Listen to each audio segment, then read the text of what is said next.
Hello, hello, hello. Hi, P44 Chippo. How are you? Happy Sunday to you, my friend. I hope that you had a good weekend. I apologize, I'm not quite ready yet, so I'm just shuffling up my cards. Hi, Suzanne. How are you, my dear? Hope you're having a good weekend.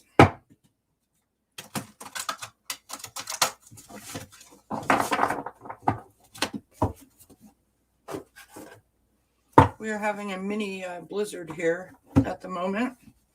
Hi, Ron. How are you?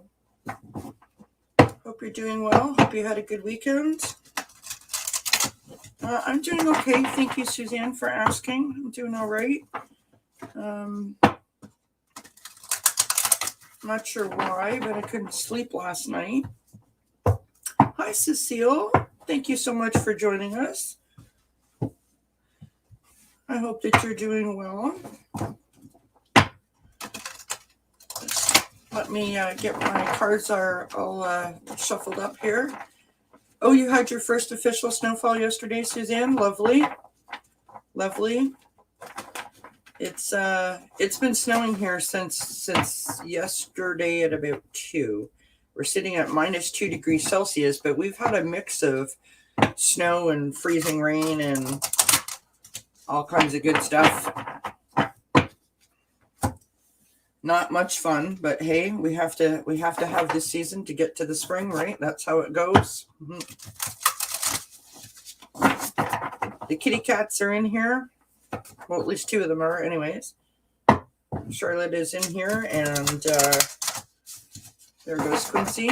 You can see them on the bottom of the screen there. As soon as they hear me talking, they think, I'm talking to them. So they come to figure out what's going on. Yeah, you've got big snow happening there, Ron.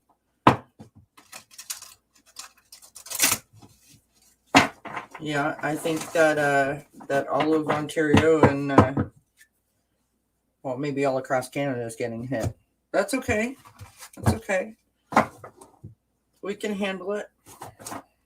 We can handle it. So, anybody have anything exciting over the weekend that they want to share that they did? I left the house, you guys. I left the house on the weekend, Friday afternoon, actually. And I went to the local park, which is on the shore of Georgian Bay, which is, a very large body of water. They consider it to be the 6th Great Lake. It's attached to Lake Huron. Anywho, so I went there. And I was feeling really anxious because I finally left the house and, so my stomach was upset, blah, blah, blah, whatever. So I get out of the car and I take a video and I record like the most beautiful sunset and, the water rushing in, and I come home and I'm all excited because I want to share it with everyone. And the video was like all choppy. You can't hear anything that I'm saying. And then it turns sideways and I can't get it to play like straight, if that makes sense. So I was a little bit disappointed that I couldn't share that with you all. However, I did take some photos as well. And so when I post up my weekly top 10 tips, I do that for Monday morning. You will notice that there's pictures in there, like scenery pictures. And all of those pictures I have taken myself. So I will share the picture of the sunset that I tried to take a video of in a future top 10 tips. So yes, I did, Suzanne. Thank you so much. I appreciate the support and the encouragement. Yeah, it was, I just sort of felt the need, like I had to get out of the house. So, and I had been thinking about it for a couple of days. And sometimes, with me, with my anxiety, if I have too much time to sort of map something out, plan it out, think about something, I will stress about it. I will think of everything that could go wrong and then I'll sort of talk myself right out of it. And so I got myself all, upset and antsy about it. But anyways, we celebrated the fact that we left the house. We had a good time. I enjoyed myself. It was exactly what I needed. And we will move on from that point. So, Ron, how was your show on Saturday night? Ron and I joined Jay on Saturday afternoon, so that was fun. And then Ron had a show on Saturday. Oh, you survived 2 grandsons this weekend. My apartment, not so much. That's so cute, Cecile. Oh, it must have been a joy to have them over, though, right? Must have been a joy. Good for you. Good for you. Nothing here. So, Suzanne, what's funny about the fact that you live in Medicine Hat? I actually used to live in Alberta at one point in my life. I dropped a card. Bear with me. If I go missing, you'll know what happened. Hey, Jay, how are you? Thank you for joining us.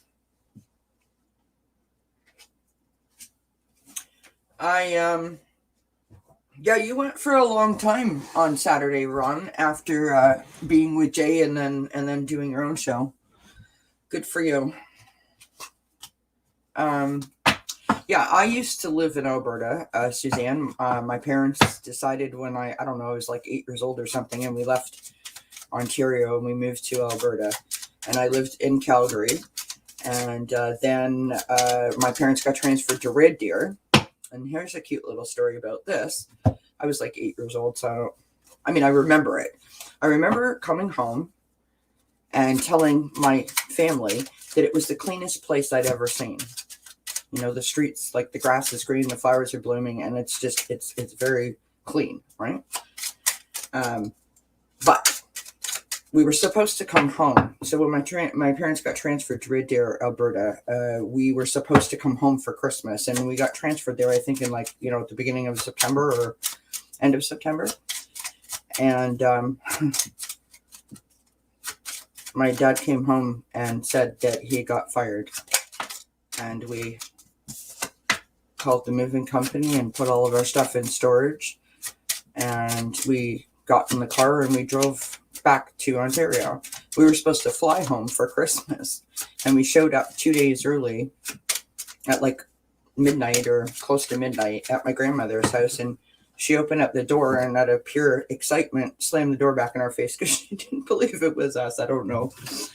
Anyway, and that was it. My parents decided not to go back, and so we stayed, and excuse me, we bought a house. And my parents had rented an apartment waiting for the house to be finished. We had no furniture. So we had to, get friends and family to give us a kitchen table, mattresses, and we had one chair in the living room and a big TV. And we stayed that way for about, 4 or 5 months until our house was built. And this was in 1973, 4. And then we had all of our furniture brought from Alberta, and it cost my parents like almost $4,000. And there's a picture somewhere in the family, I'm not sure who has it. I believe my sister has it, of my grandfather sitting at the kitchen table with my sister in his lap with all the money spread out. Because that kind of money in those days is like $10,000 today. So that's what I remember about Alberta, but it was a gorgeous, gorgeous, gorgeous scenic place. Hi, Anna Banana. How are you, my love? I said it right. Yay. I hope that you had a good weekend, and I appreciate everyone joining us. No, my dad was not in the military. My dad was a truck driver for a long time, but my father was a natural salesman, and that is sort of what he did. And he sold all kinds of different things throughout his lifetime. Hi, honey. And so when he was there, his cousin had hooked him up with a job. His cousin had lived in Alberta, and it just, it didn't work out. So there you go.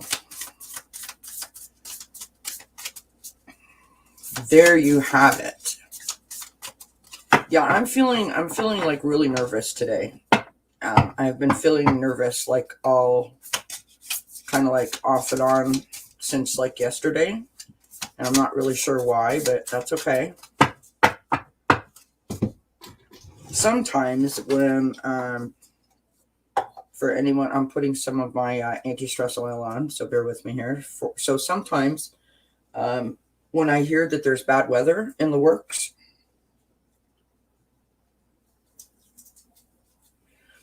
I get a little overcome.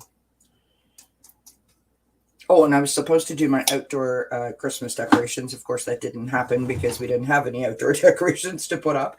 So I ordered them all. So they should arrive shortly. Well, some point this weekend. So that's, or this week, I should say. So that's good. What else do I have to report? Nothing really.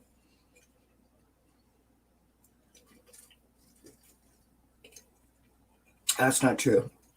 I have decided, because all of you told me at the last time that we were together in the chat here that this is something that you thought that you would like and that you wanted to do, and so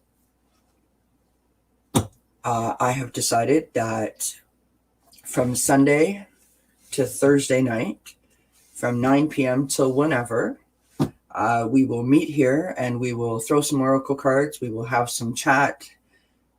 Talk about whatever you want to talk about, whatever you feel you need to share or you want to share, or whatever the case may be. And so, my goal is to, provide a safe place and support you as much as I can. So I hope that makes, hope that people like that and will join me for those. Tomorrow, we were supposed to have Kathleen J. Lightworker on at 2 p.m. And unfortunately, we've had to reschedule that. But we still have Sonia Rain Lee coming on at 3:30. So I hope everyone will join me for that. And then on Tuesday, we have the awesome Jay, Herc 213, that will join us. And on Wednesday, we have the fantastic Ali from Heart and Soul Connected. So we have a lot of great people lined up for this week. And I hope that you'll all join me. And so I'm trying to work out a schedule that fits me and fits, sort of like the community. And I don't want anyone having to choose, there's 8 shows on at once. Where do I go? Or bouncing back and forth. So I'm trying to still work that out. So I appreciate your patience and just sort of bear with me.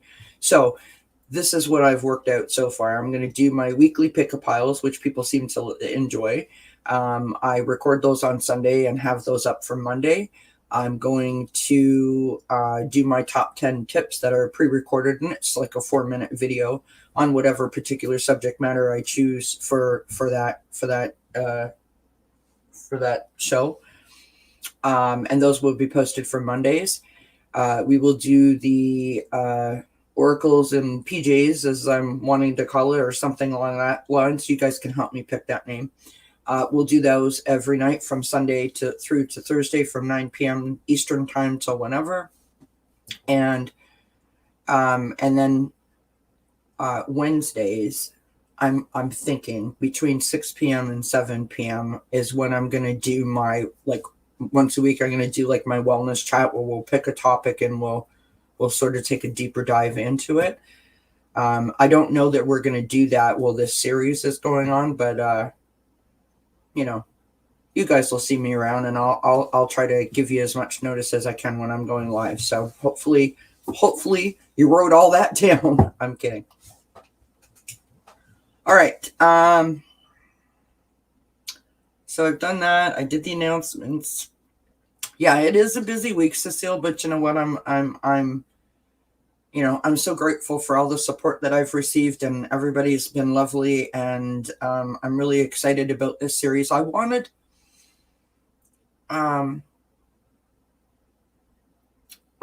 that's funny, Ron. And thank you, honey. To everyone who doesn't know, that's my husband, Kelmar. That's my husband in the chat. Thank you, honey. I appreciate that. I did see your comment, Cecile, about about new moon eclipse energy has anything to do with it. You know what? I'm not sure, but other people have been saying that they've been feeling some sort of way. So maybe I'm not entirely sure, but it is possible, of course. I love it. Honey, did you see what Cecile wrote? Are you Mr. Desi Cats? So Cecile and I met many times in many other chats, and tonight I haven't seen her in a bit, and there she was, and I was like, how the heck are you? I haven't seen you in a while. So I'm so glad and so grateful that you've joined us. That's awesome. All right, so why don't we start with a color card? I've got all my cards out as per usual. As per usual. I just thought of something, and as soon as I thought of it, it went in my head and out of my head. Do you not dislike it when those things occur? It happens to me more times than I care to share. Something that I did want to cover, and I don't know that I will do like a live episode this week, and so in case I don't, I just wanted to actually, there's two things that I want to mention really quickly. So a couple of weeks ago, I was on Jay's channel and we were talking about tapping. And yesterday I was on Jay's channel and we mentioned tapping again. And I had said to people that I had included a tapping exercise in one of my videos, but it's like an hour and a bit long. So, oh, really, Ron? That's awesome. Well, to all my Canadian friends in the chat, shout out to you guys. Love it. Love it. What was I saying? It'll come to me. Hopefully. Oh yeah, so I wanted to know if you want me to do a pre-recorded short video of a tapping exercise, let me know, and I will definitely post that up for you guys. So maybe if you needed to refer to it at whenever, just let me know. Yeah, you want that? Okay, I can definitely do that for you.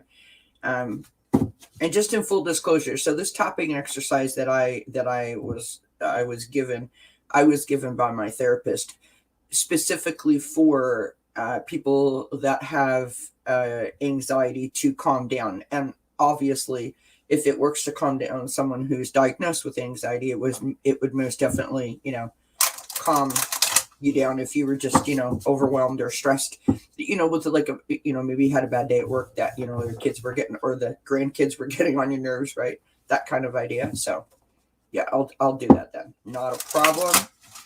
And the second thing I wanted to, oh, my phone's going off, sorry. The second thing I wanted to know, just your thoughts on, if you don't mind me asking, do you think that you would be interested in a video about and I'm not really sure how to put this, but sort of like this, like, how do you recognize that you may have what they consider diagnosed anxiety? Would that be something that you would be interested in, or not? Like, I could turn that into a top 10 tips kind of thing, or I could do like a video and talk about it.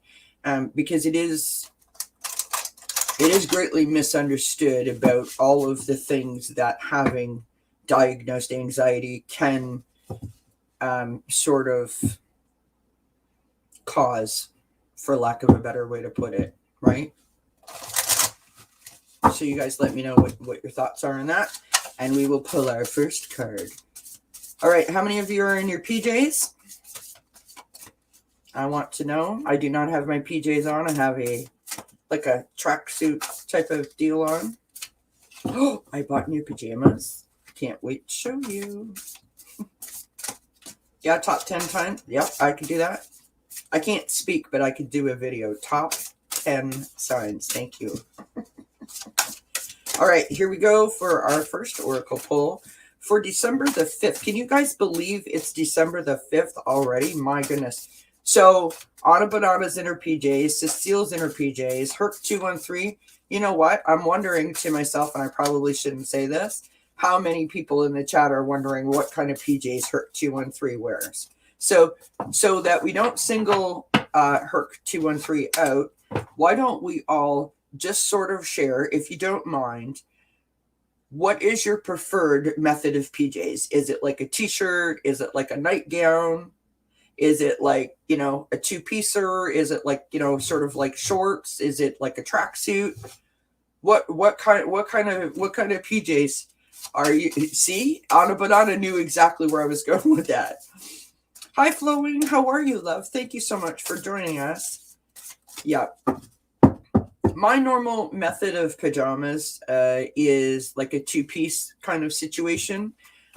Whether it's it depends on the weather here, right? Whether it's you know, like thick and fleecy or thin or whatever the case may be. But yeah, I'm usually like a two-piecer. Oh, look at the lovely card we've got. We've chosen this one before. Card number is 22 for those of us that are into numerology. That is a master number. And so ends my knowledge of numerology. But the card is yellow, a glorious image on that. Purify your body. I am good. Thank you so much, Flowing, for asking. I'm so happy that you're here joining us tonight. Okay, so let us move to a little mini chakra card. You give us all 10 for 10 for effort. Thank you so much, Jade. That was awesome. I think that people are thinking in their head that you might be dressed up as Blade for bed. You know what I mean? Oh, P44 Triple, thank you so much for dropping in. Oh my goodness, it is late. You know what, love? I will absolutely do that, and you can check that out on my channel, and I really appreciate you joining us, and I hope that you sleep well. Blessings to you. It was so kind of you to join, especially at that time. My goodness. My goodness. See, no, that just fills my heart with so much joy that someone would choose to join me at that time of their night, right?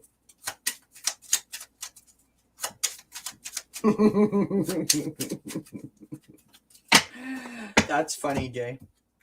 You're a riot, buddy. All right. So for the little mini chakra love card, we have expression. Expression from the throat chakra. So express your true self. The world needs you. Now, you know, what an awesome little message that is. To express your true self because the world needs you. Doesn't that just make you sort of feel like a wee bit emotional, but overwhelmed in a really good way, to think that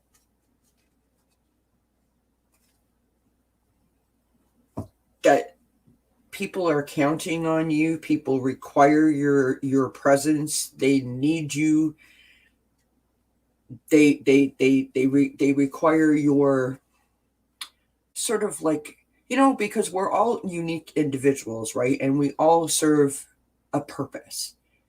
And I think sometimes, especially in this time that we're in right now, that I know I've suffered from this. Like, I don't know what my purpose is, right?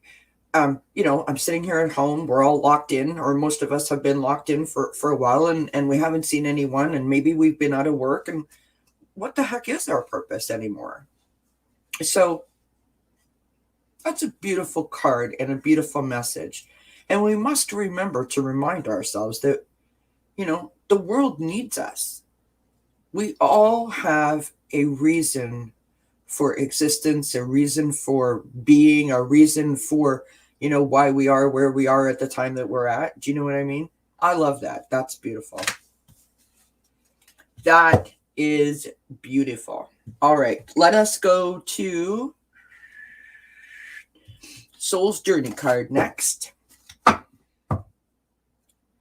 Suzanne, how do you speak your truth when it triggers someone?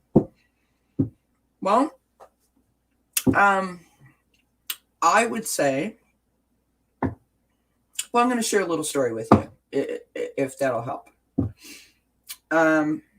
My whole life, I've had the fear inside me that if I was to disappoint my parents in some sort of way, that, it would diminish my standing, I guess, right? So, and again, I've said this before, and I need to say this because this is extremely important to me. And because I'm a little antsy tonight, I might get emotional. So just FYI, I'm just putting that out there, right? I adored my mother. Like, I adored her. She was a phenomenal force, a phenomenal mother. So I don't want anyone to misunderstand this comment, but my parents were divorced, and my mother and father had my mother had no love lost towards my father. And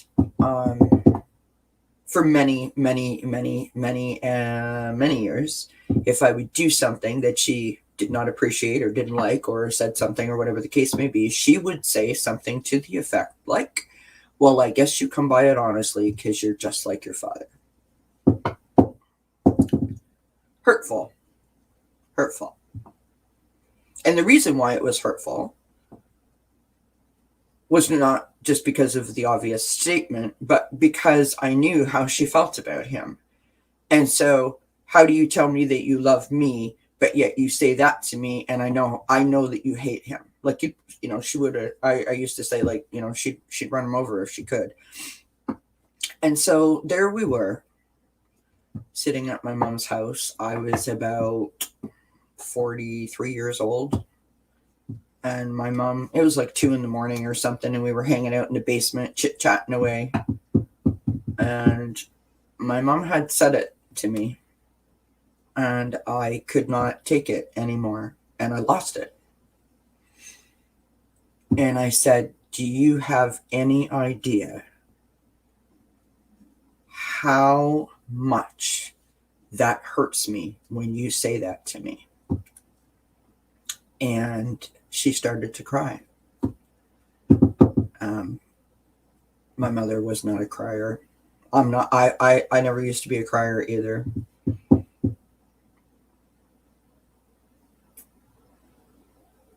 It gave me no pleasure watching her cry, but I knew that she got the message, and she never did say it again. And so, my purpose for sharing that with you is that in that particular instance, one could argue that my mother should have known better than to say that to me, that she should have known that that would hurt me or cause me pain. But I didn't say anything to her. I never let her know. I never told her. I stayed silent for years and years and years and years and years and years and years. And then finally, when I told her, it stopped. And she never said it again. And she apologized. And, we moved forward. And so I will say that to you. You do whatever you want with it, because I don't know necessarily what you're referring to when you say, how do you deal with that particular situation when there's triggers involved. But I will say this: because I seen your other comment that says I ignore. Something very simple but yet life altering that my therapist told me. And I don't know why I never thought of it myself, because it makes perfect sense when you review it, right? When you think about it, it makes perfect sense. And avoidance breeds anxiety.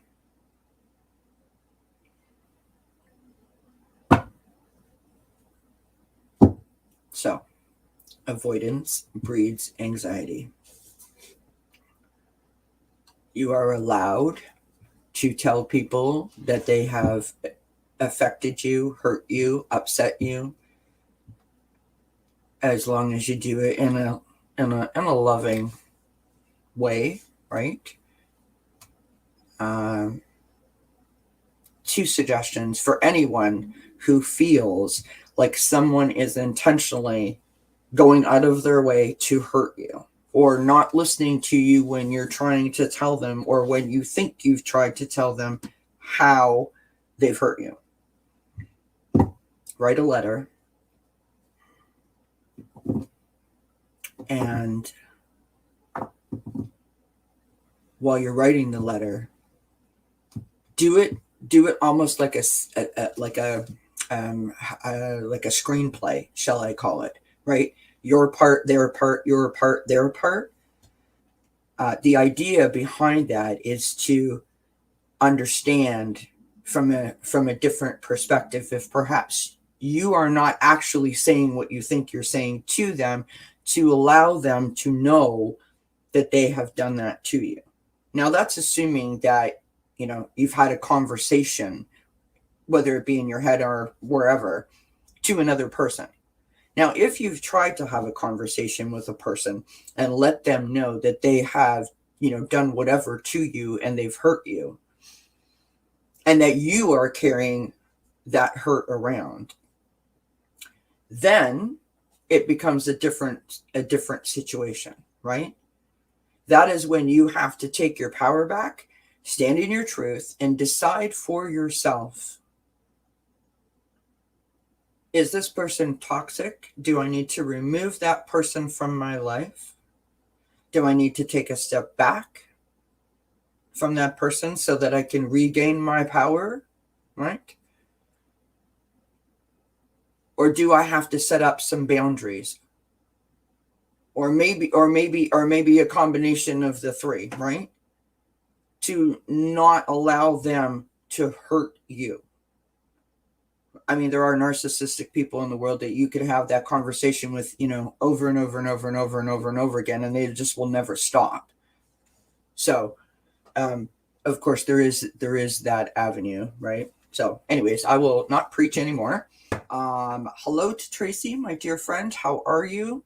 Thank you so much for joining us on this happy Sunday night. Butterfly Kisses Healing, my friend. How are you tonight? I hope that you guys have had a great weekend and you're all doing well. We are just sitting here shooting the shit, as they say. I will just come right out and say it. Yeah. You know what, Suzanne? I had a friend when I was a young child. She was my next door neighbor, and so I've known her since I was like 10 years old. And we were friends when we were close because we lived next door to each other. And then we kind of like grew apart. We never really went to the same schools or anything like that. And then in our teenage years, we sort of, reconnected and became friends. And I don't want to drag this person's story through the mud, but I want to just share it because it makes sense, right? So this person, female, got herself a boyfriend, got herself pregnant. He decided he didn't want nothing to do with her, and then he changed his mind and, shotgun wedding kind of thing, and he pulled the plug and left her standing there at the altar, sort of idea. So there she was, devastated, brokenhearted, so on and so forth. And, because I am who I am, I went to her and, I loved her up and tried to be the best friend that I could. I mean, you know, because we were all like 21 years old. Like, we even knew what the hell we were doing at 21. And she had her baby. And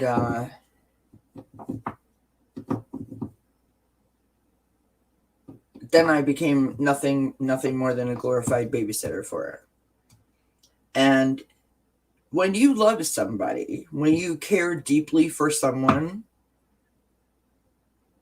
you have a tendency to have blinders on, or I did in my case anyways, where I wasn't looking at her and the things that she did to others and to myself. I was just thinking of her as a whole circle, if you know what I mean, like an all-encompassing, like I adore this person because I've known her for X number of years. If I had been paying attention, I might have realized and saved myself an awful lot of pain in the end, because she was the type of person where you would meet and you would say, "Oh, hi, how are you? Wow, you look fantastic. I love your shirt." And she'd say, "Thanks." And that was the end of the conversation. She would never go out of her way to help me. She would never go out of her way to help me feel good or feel better or to compliment me in any way. Like, show her appreciation for our friendship.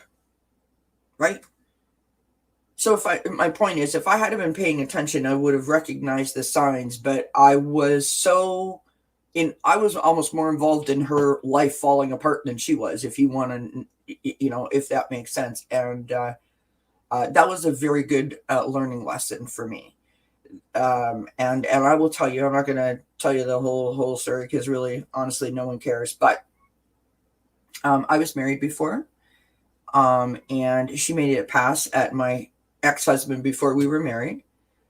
And I saw her do it. And then he told me that she did it. And then we had a conversation where she said to me, "Are you going to believe him over me?" And I said, like, "You're not listening to me. I watched you. I saw what you did." She denied it, and that was it. We were done. And about 3 or 4 years later, I ran into her sister at the mall. And at this point, she's got 3 kids. She's got no husband. The latest boyfriend had just left. She had no money. It was the middle of a snowstorm. And her sister was like, she could really use a friend. So I picked up the phone. I called her. I talked to her. I said, "What do you need?" I went to the store. I got the stuff that she needed for her children. I went to her house. I dropped it off. And she was like, "Oh, friend," and hugged me. And I'm like, "Don't ever call me again." It was a tough lesson that took years and years and years and years and years to recognize that it wasn't me bringing out the worst in her, that's just the way that she was. And, for whatever reason, our friendship had run its course. And, I love her for all of the wonderful moments that we shared in our childhood. But she grew to be a very selfish and hurtful person to the people around her. And it was unfortunate, because she had so many wonderful people around her supporting her, like her parents and her other siblings, right? And so my point is, when you have a friend or someone that has hurt you, a coworker, whatever the case may be, and you've tried to tell them, I would encourage you to step back and think to yourself, like, did you actually tell them? Did they get the message? And if they got the message, and you believe that they got the message, then you need to set up some boundaries, if nothing else, just to protect yourself, because, the world needs you. I need you. Don't let anyone ever steal your sparkle, because we all have the shiny stuff within us that everyone needs to see. So don't ever let anyone ever steal your sparkle, right? Because I need you. The world needs you. Remember that. All right. Once again, I will jump off my soapbox. Sorry. Tracy, you know what? I've said this to you before, and I don't want to embarrass you. I think that you are such a kind person. You are so loving and so giving. And I'm not trying to single you out, because everyone in this community has done that for me and done that for others. I've been in the chat. I've witnessed it. You have a particular way of knowing exactly what to say at the right moment, I guess, is what I'm trying to say. And I appreciate you for always finding the most positive and loving way of expressing, what collectively we might all be thinking. So I appreciate that. And you're right, Flowing. She wasn't really a friend, but I didn't recognize that, right? I didn't recognize that. Yes, send them off with love and cut them loose, 100%. All right, let us pull a soul's journey for the collective. Let's see what kind of cards we can get out there. How was your weekend, Tracy? Toxic insecurity, yeah, Cecile. Yeah. Aw, thanks, Anna Banana. Look at me, that's twice in one night. It's improving. Woohoo! So excited. Whoop, that card just flew across the room. Did you see that? Wow. Okay. Somebody is listening to me. Judgment. Judgment. Right? Understand that everyone has their own unique path and challenges. And that's exactly what I'm talking about. When you write that sort of like that little screenplay of that back and forth, it has helped me. I mean, I don't know that it's going to help everyone, but it has helped me to realize, because I have anxiety, I can overreact. I can make a situation a 25 out of 10 if I really, really put my mind to it. Do you know what I mean? And it could have only been a 3. But because I have anxiety, I took it personally. I got hurt, and that overtook or overpowered my emotions, and I can't sort it out. So I write like the little, and I don't encourage people to do this, but if you have to be able to sort out the facts from the fiction, right? Take a moment, take a day, take a couple of days, take a breath, write out the little screenplay and go, okay, do I give this person the benefit of the doubt? Are they a complete jerk? Or, do I need to remove them from my life completely? Is this a forgivable? You know what I mean? Like, go down through the steps, set some boundaries up. I mean, if they've been a friend for life or they're a family member, set some boundaries up and see. That is an awesome card, Judgment.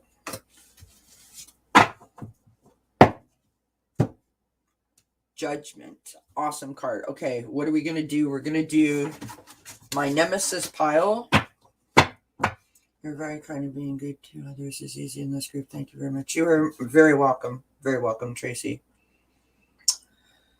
All right. My Nemesis deck, the Guiding Light Oracle. Let us see. I am determined that I will master this deck one day in the shuffling department. Because chances are I'm going to be able to shuffle this sooner than I will be able to get bigger hands. So I'll go for the shuffling.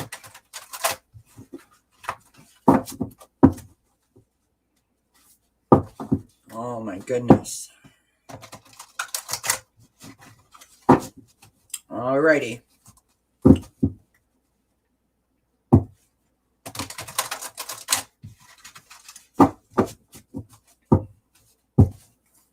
Sorry for all the banging on the table, guys. It's because this deck, like, the cards are beautiful, as I've said a million times, but they're super slippery, and there's so many of them, and they're so big that if I don't keep banging them on the table trying to get them in order, they'll be everywhere. I'll be finding these cards till next December on the floor.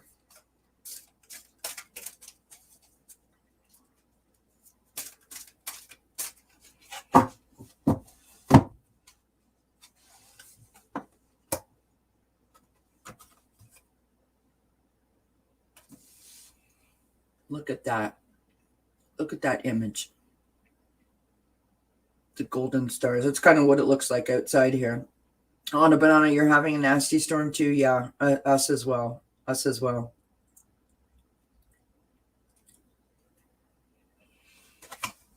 card number 33, so another master number, depending on who you listen to. So that's 2 master numbers that we've gotten so far. The golden stars. The stars are lining up for the perfect opportunity now. Interesting. So this is your, so Butterfly Kisses says she likely has deep unhealed wounds that doesn't yet allow her to treat others in a healthy manner. No, 100%. 100% Butterfly Kisses. Now, I haven't seen that girl, oh, wow, in like 20, 30 some odd years. So, I hope that, she was able to learn some lessons from the way that she treated people and move in a much more positive manner. And Suzanne says, this is my 3rd life with this person. Wow. Yikes. That's interesting. Cecile says, my mother did horrible things out of insecurity. She was both fragile and dangerous. I too often dealt with her from sympathy and got burned badly again and again. I'm sorry, Cecile.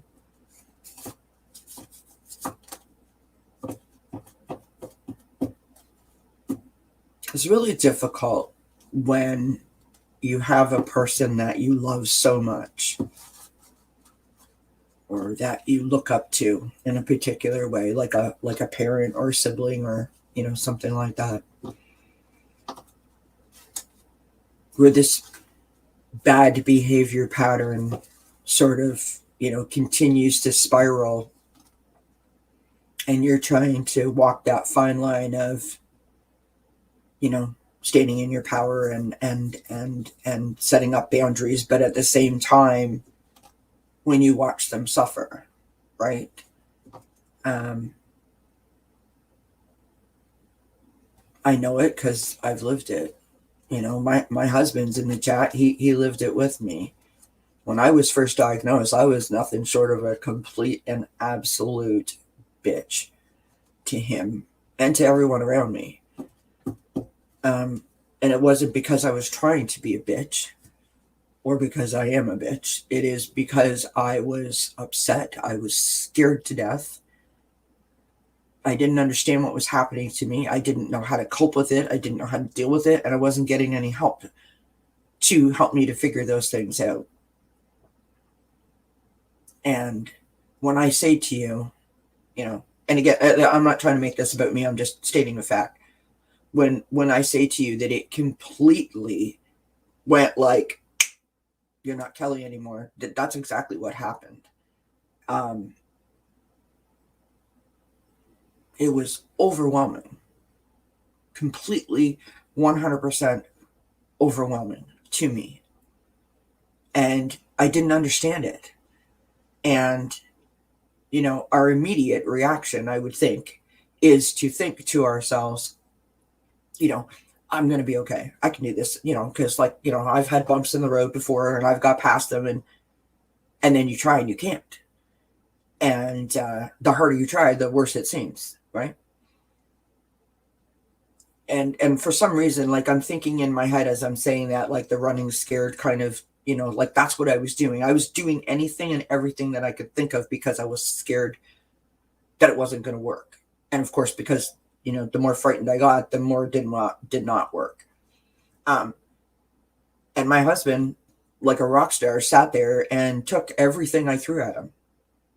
My ups, my downs, my sideways, my, 1 minute I'm okay, the next minute I'm not. I've said this many times, right? He would come home, he would sit on the couch, he would look at me like in the living room, right? And he'd be like, are you okay? And I'd be like, why are you asking me? I'm not okay. Or he'd say, how was your day? And I'm like, how do you think my day was? I haven't moved in 4 days. This is my life now. How do you think my day went? So yes, absolutely. It is a very difficult situation to be in. And so, Cecile, I feel for you, right? Because I can understand from my own personal experiences what that might have felt like for you. And so I'm sorry for that you had to endure that. And Cecile says she's gone now. I cared for her while she lost her battle with cancer. I lived I lived with her. Excuse me. She had remorse in the end. Now you see, and to that point, my father and I had a very tumultuous relationship, and when I knew that my dad was going, my rock star husband, drove me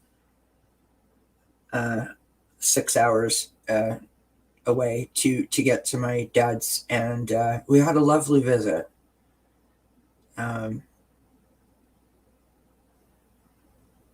And I also helped my dad with his panic attacks for a couple of months before he was before he passed. And I had to say, you know what? And I did say this to him. It doesn't matter. You're my dad. I'm your daughter. I love you. You love me. And the bullshit and the details don't matter. The funny thing is that I said that, and as I sit here now, I can't tell you that I actually meant what I said. Like, I said it, and I meant it when I said it to him, but I don't know that this meant what I was saying, or that this meant what I was saying, if that makes sense, right? That I paid for it in the end. But anyways, I'm sitting on the other side of that now, and I did mean it. So I don't know how helpful that is, Cecile, but I thank you for sharing that.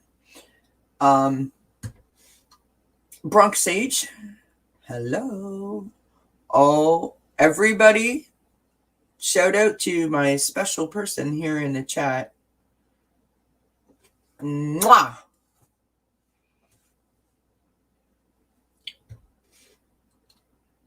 My special person in the chat.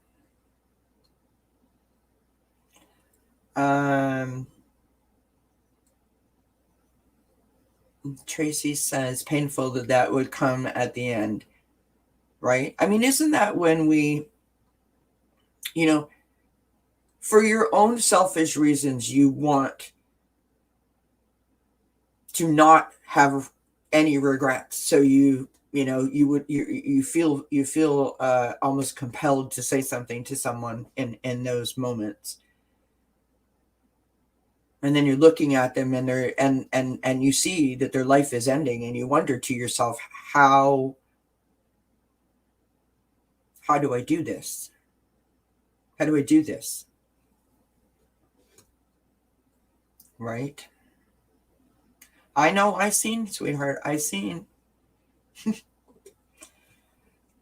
I'm going to this is my niece, Madison, who is a phenomenal young lady. And her Auntie Kelly and her Uncle Mark are ever so proud of her. She is a beautiful girl on the inside and the out. She is so intelligent. It's kind of scary how smart she is. And she has a heart of gold. Heart of gold. When she was a little girl, my grandmother, so her great-grandmother, had hurt her finger in a car door. And Maddie was like, I don't know, sweetheart, you were like 3 or 4 years old. And she had seen my Nana, and, had, oh, Nana, you hurt your finger, kind of. And anyways, every time she seen Nana, she would ask her how her finger was. And we all forgot, right? And there was, our little sweetheart Maddie girl saying, Nana, how's your finger? It was so cute. She's always been like that. I remember, I don't remember how old you were. Maybe like, you must have been, I don't know, like maybe 10, 11, maybe 10 or 11. We come to your house with a bunch of candy that we had from one of our car shows. And not like any typical kid would say, oh, well, give me that candy, I'm going to take it in the house. No, she said, let's get, like, to her sister, let's like break it out and disperse it amongst our friends in the neighborhood. That was what she wanted to do. That was her first thought. such a good heart, which is no surprise because my sister has an amazing heart. And so does her daddy. And so, that is how that occurs. So because Maddie is here, I think that we should pull a guardian angel card.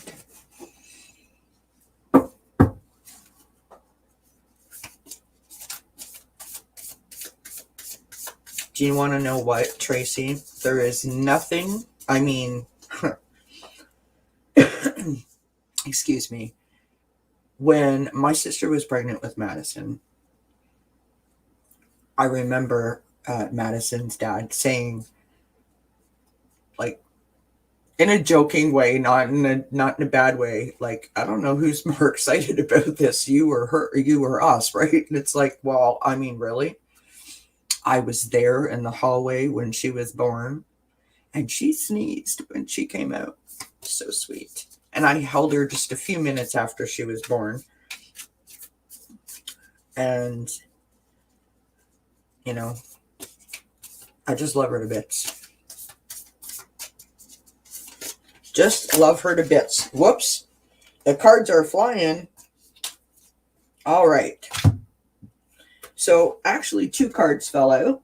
So the first card I will read, because I have to go to the floor to get the other one. Balance.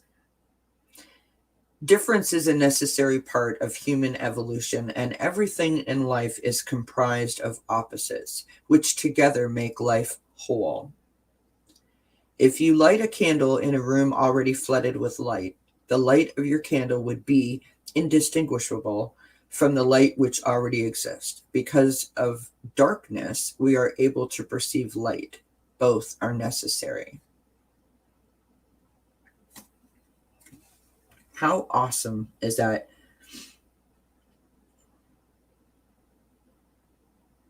How awesome is that? And so what we were talking about before, about setting those boundaries, right, Suzanne? That's how we maintain a healthy balance.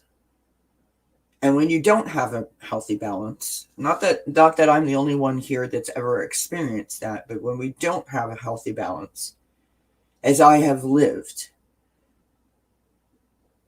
so I have personal experience of what an unhealthy balance is. I was so busy trying to figure out how to make myself better that I wasn't actually listening to how to make myself better. I wasn't taking the time to put into how to make myself better because I was running scared. I had no balance.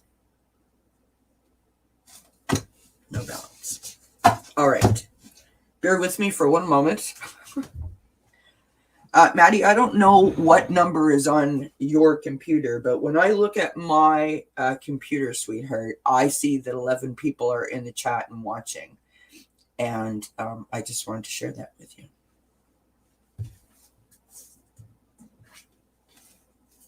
How cool is that?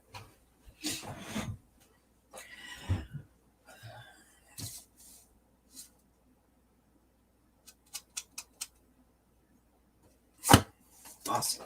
See, it's everywhere, sweetheart. All right, so the second card that jumped out was a prayer. So let us read the prayer. Dear guardian angel, help me dissolve past guilt or regret. Help me to see that all is always in perfect and divine order. Help me to let go of the fear that I project on my future. Help me to live fully within each precious moment and feel your eternal love within and around me. Help me to realize and fulfill my true potential. Thank you. Can't make that stuff up. That's awesome.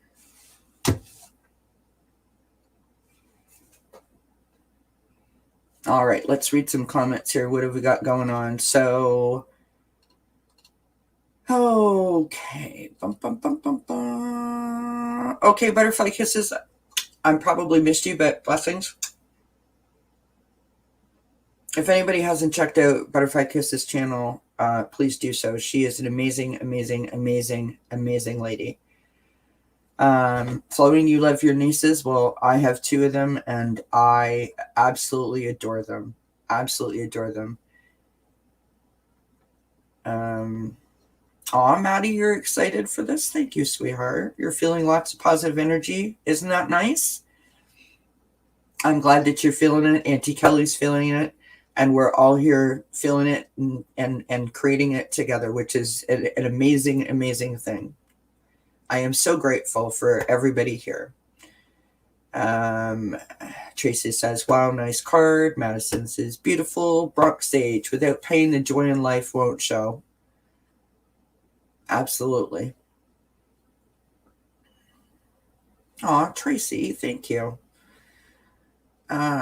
Cecile says, I have yet to meet anyone who has had it easy their whole life, who has compassion for those who are facing difficulty. Yeah, it's tough, you know. We've all lived a difficult journey. And I'm sure if we heard everyone's story in complete detail, we would be like, you know, dumbfounded or stunned at some of the things that we would hear. I think as human beings, we have a tendency to, and I've spoke about this before on other videos, right? And I don't want to like simplify this because I think it's important to acknowledge this. And I mean, we all experience this, but you know, when you go up to someone and you're like, you know, hey, how's it going? You know, someone that you haven't seen in a while, and they're like, oh, great. How are you? Do they really want to know?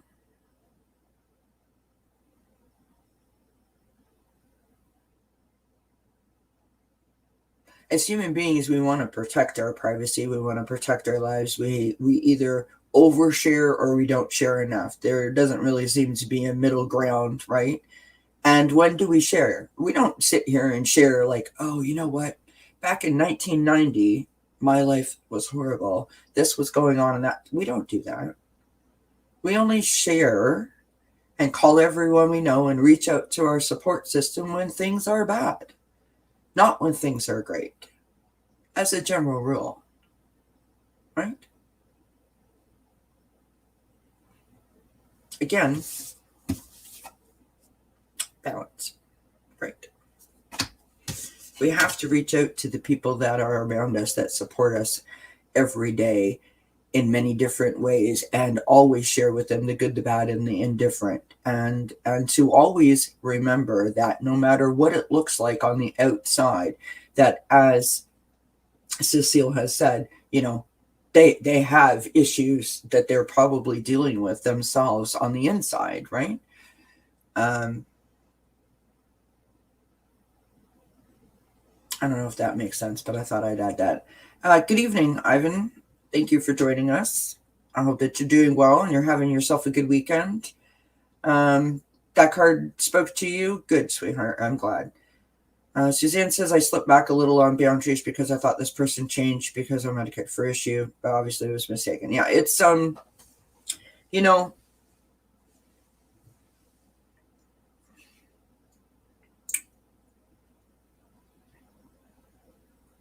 it is very difficult to support anybody when they're going through a challenge. It doesn't matter what the challenge is.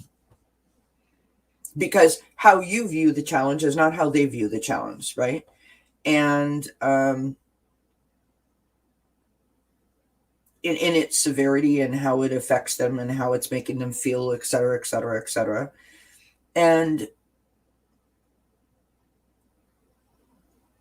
I don't know if you guys have ever experienced this, but you're in a situation, a friend has attached themselves to you, you are their support person, and now, you know, you seem more concerned than they do because they're dumping all their stuff on you. You're taking it all in, and they seem to be fine, and you're the one stressing over it, right? It's difficult to support someone who is not ready, willing, or ready to hear and listen to what you're saying to them, right?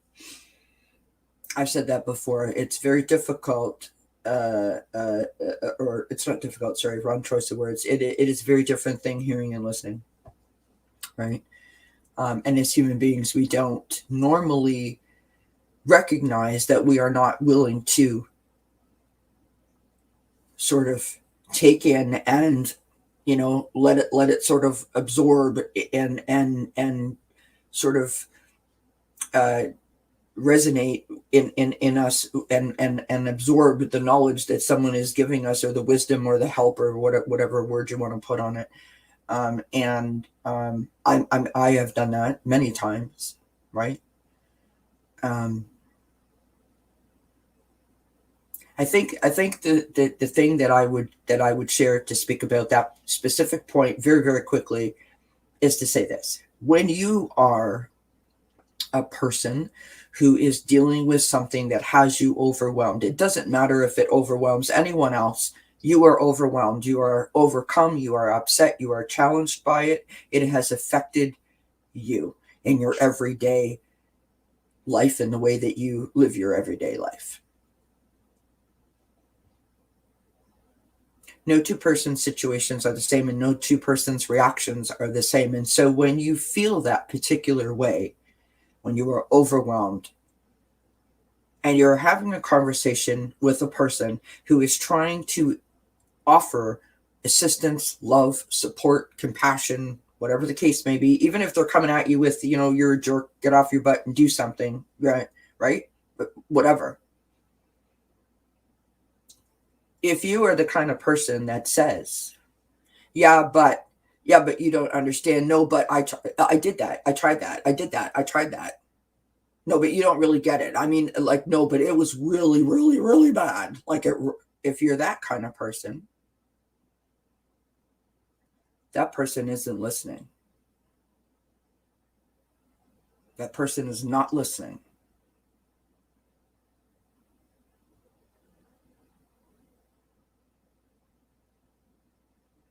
They're not listening. Now, if you're a supportive friend, the idea is, why are they not listening? Are they truly just not ready? Some people just want to pour their crap out. They just want to vent. They don't want your help. They just want someone to listen to them, right? Part of being a support system for someone is making that judgment call, right? I'm trying to find my card so I can make a really good point here, right? You're trying to make a judgment call to decide whether or not that person really wants help, or if they just want to vent.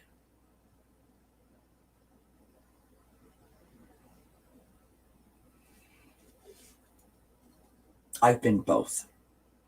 2 people, 4 people, and I've been that person myself. So I'm not an expert, but that would be something that I would say, that if you're in that position where you are trying to assist someone, and you're trying to set up your boundaries because you feel like you might be starting to feel some sort of way about it, you have to decide whether that person is ready to accept what you're giving them, and are you supporting them in the way that they require you to support them at that moment. It's difficult to support anyone who is going through something, right? It is difficult. And I think that was in my top 10 tips that I put up last week. Don't sign up if you can't stick with it. Because sooner or later, that person, 9 times out of 10, hopefully, is going to be like, oh, I get it now. I get it. But it's difficult, for sure. Tracy says, Anna, I find that when we say it out loud, we are healing and can deal with the situation or at least understand it. Yeah. Sometimes admitting it is like a first step. Very, very, very well said, Tracy. Tracy says, when we keep things quiet, it takes on a life form of its own. It puts an energy of a dirty secret, and it's not our shit to carry. Yeah, absolutely. Cecile says, I'm the queen of yeah buts. Anna Banana says, I agree with that. That is part of my problem with life in general. I grew up with people wanting to know every inch of my life. I learned to keep quiet. Kind of hard to let that go. I understand that. I've said this before, and I've never been accused of being quiet, right? Like, I'm chatty Cathy. But if I do get quiet, everyone immediately is like, are you okay? What's wrong? And it's like, really? You know, don't labels and judgments suck, don't they? You know, when people label you a certain way, like you're a troublemaker or you're loud or you're quiet or whatever the case may be, makes it hard for you to break out of your box. Because even if you can break out of your box, they don't see you doing that. They don't see you growing and evolving and whatever. They see you as just not being you. Cecile says that there is healing in just venting sometimes and hearing yourself speak. 100%. 100%. You are 100% right, Bronx Sage. Empathy is an acquired skill. Hi, Sharon Sipe. How are you, honey? Thank you so much for joining us. And Cartomancy Mesquite is here. Thank you so much for joining us. I hope you guys are doing well and you're having a great day.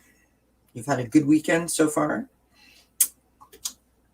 Cecile says, I literally asked to have a therapist that will just listen while I spew so that I can hear myself in my most raw expression of emotions and sort myself out. Cecile, may I recommend something to you, my dear? I did this a couple of years ago, and I'm not entirely sure how or why, right?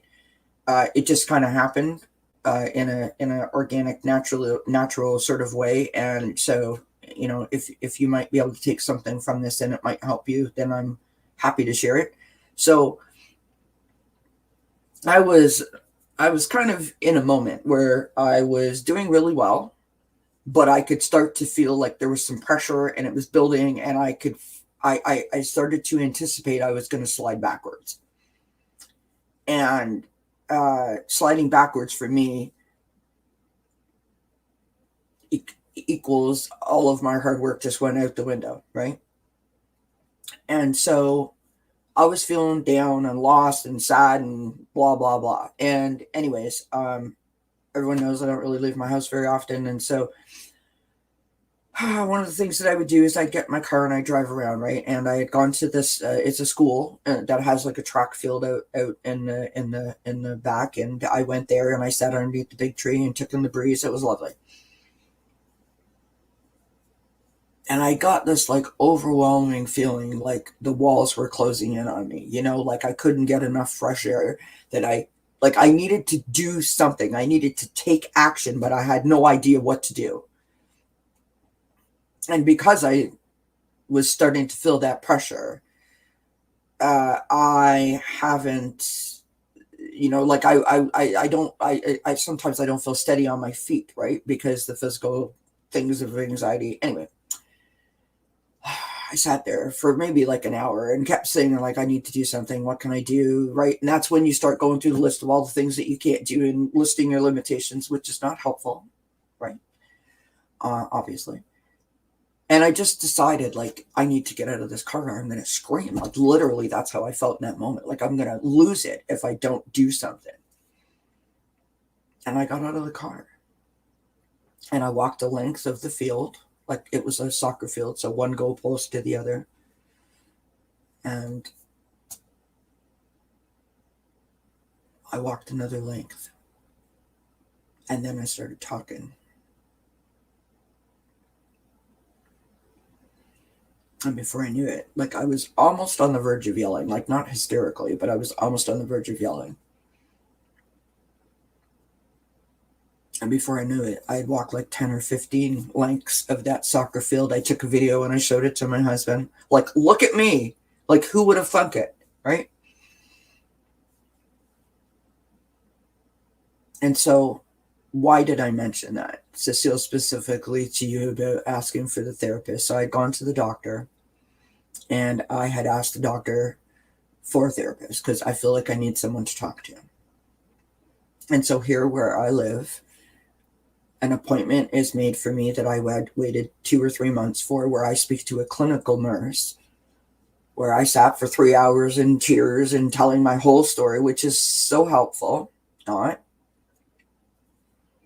And then I have to wait another 2 months while she assesses, whether I need help or not. And then I have to wait another month to go see the doctor to find out that she said, I don't need anyone to talk to.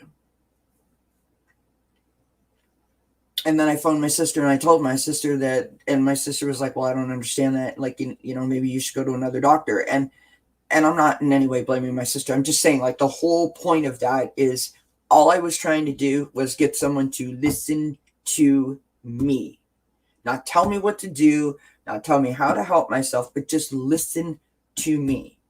And I couldn't find anyone to listen to me. So I got out of the car and I just started getting it out of my head. And I became my own best friend. I became my own support system. I started listening to myself. That is my point. And it was so,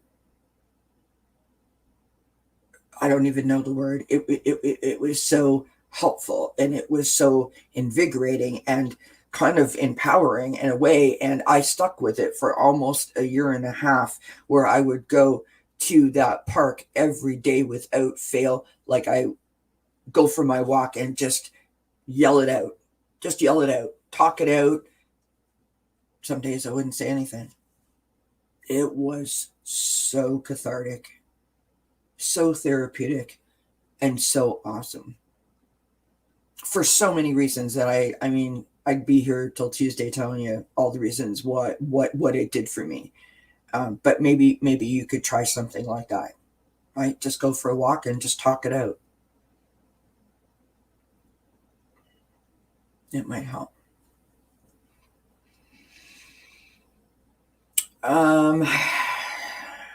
Tracy says that she did that too, Cecile, and that it really helped. Found group therapy great for me. Yeah. Strength in numbers 100%, Tracy. Oh, thank you, Sharon.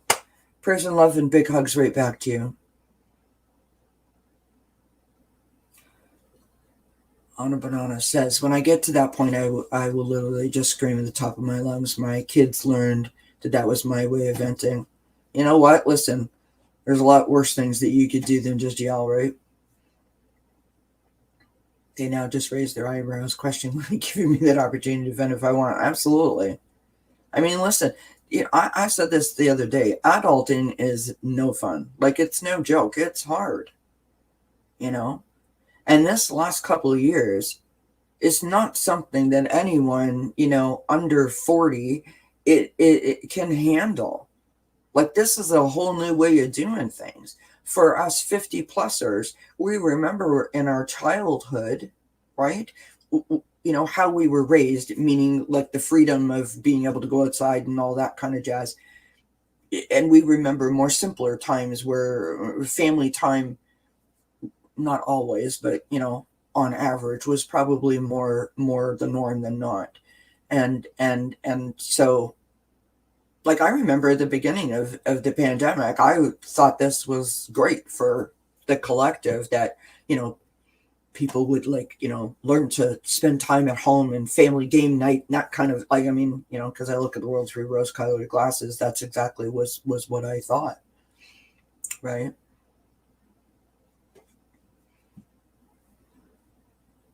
Thank you, Sharon. Yes, please don't forget to like, subscribe, share, thumbs up. Hit the bell notification. Yes, Suzanne, self-talk is very beneficial. Absolutely.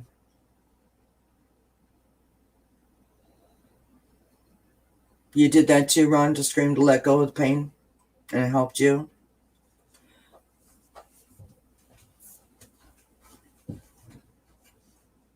You know, we're not therapists here, but we are a community of like-minded people who have all been through one or several things that have caused us pain and hurt and things that we have pushed down. And if anyone was to ever say to me, what is the thing that you want people to know the most from everything that's happened to you over the last 9 years? You guys probably already know this because I say it often. You're not alone.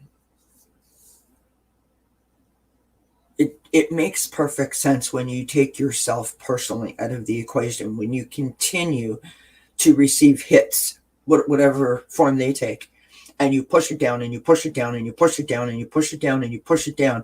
At one point, you're going to run out of room. You're literally going to run out of room. There is no room left to process, right? And so all of that is in here and in here, and you must let it out. Whether it be a friend, a group of friends, a therapist, a group therapy session, a chat on the internet, you must let it out. You must. Because you are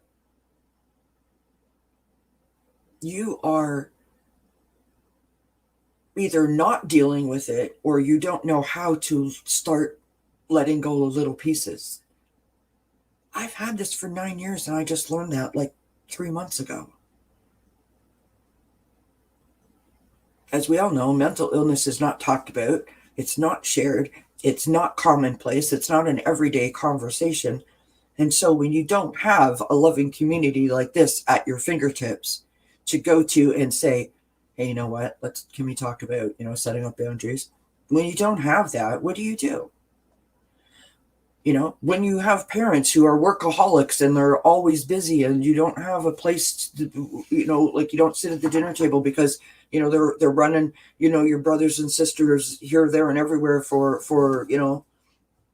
extracurricular activities. How do you share? How do you feel comfortable? When you wait 9 months for a psychiatrist appointment to have someone to talk to.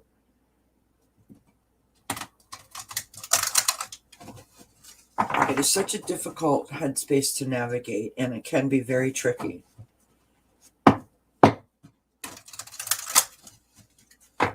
One of the reasons why I'm so proud to be a part of this community and so honored and grateful for this community is because you provided me an ear.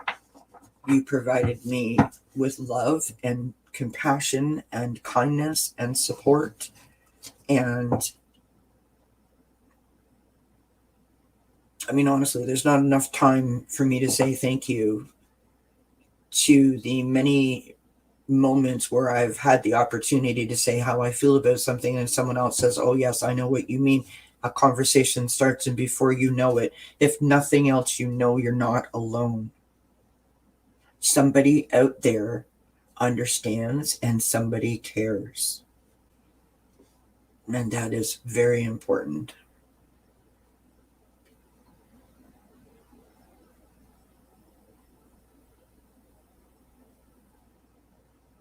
That's amazing, Cecile. I'm so happy for you. I'm so happy that you found a counselor that you click with it, because that's also difficult.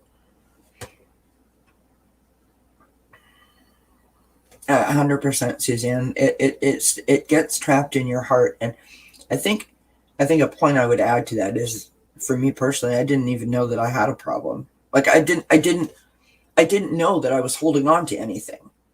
Like it was a news flash to me as it was to other people that knew me, if that makes sense. Which was the most damaging part of it, if I was being honest. Cecile says being among sensitive people is such a much needed and appreciated break from the at times harsh world we have to live in. 100%.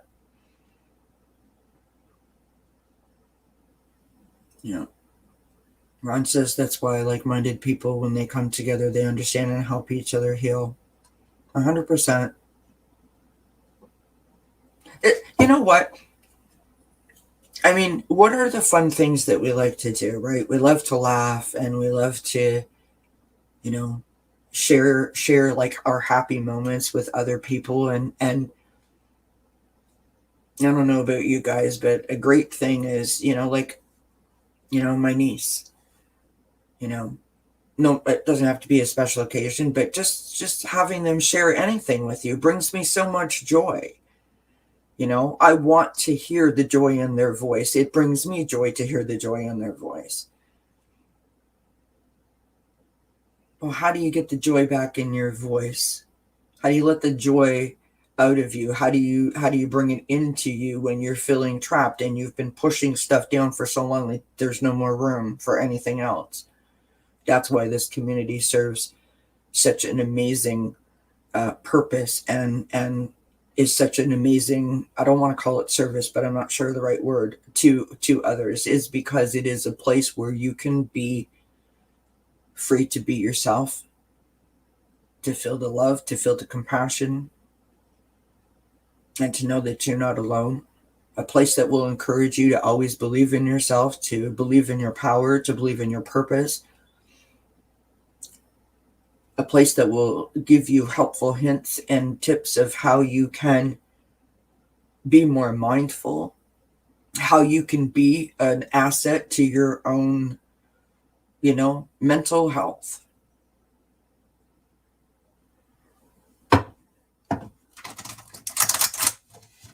Wow, I'm preachy tonight, eh? Holy.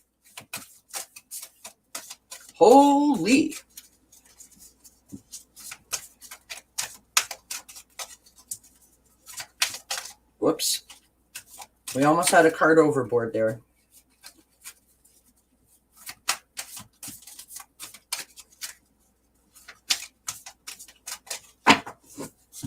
All right, from the Archangel Animal deck. Okay, I'm telling you guys, you can't make this stuff up. And every time that this happens, I am absolutely invigorated. I am excited. I am overcome with emotion and joy and gratitude and just honestly so much love. Check this out. From the Archangel Animal deck, we have Tiger. Accept your magnificence. Accept your magnificence.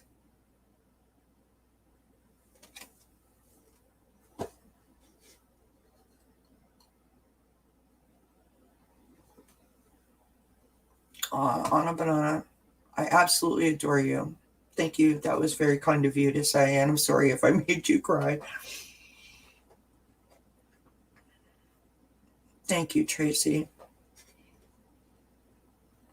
There are so many wonderful people in this community that give of themselves, whether they're given getting on their soapbox or they're not, right? And I've said this before. I want you guys to know that this is just as much for me as it is for you, because whether you realize it or not, you are helping me heal. And it's pretty flippin' amazing that I'm doing it where it's recorded in real time.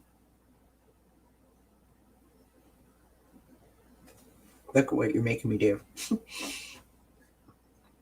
But honestly, most importantly, and I've said this before, I'm not sure if Maddie's still here or if she's still listening, but, they are a big part of why I'm doing this. I don't want to miss any more of their lives, right? And I'm so grateful that they still love their Auntie Kelly. Because I've been absent for a bit, right?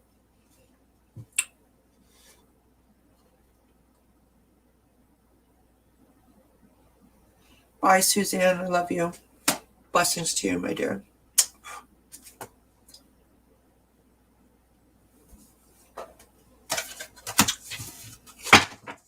Oh my goodness. Well, I didn't expect that. Ooh.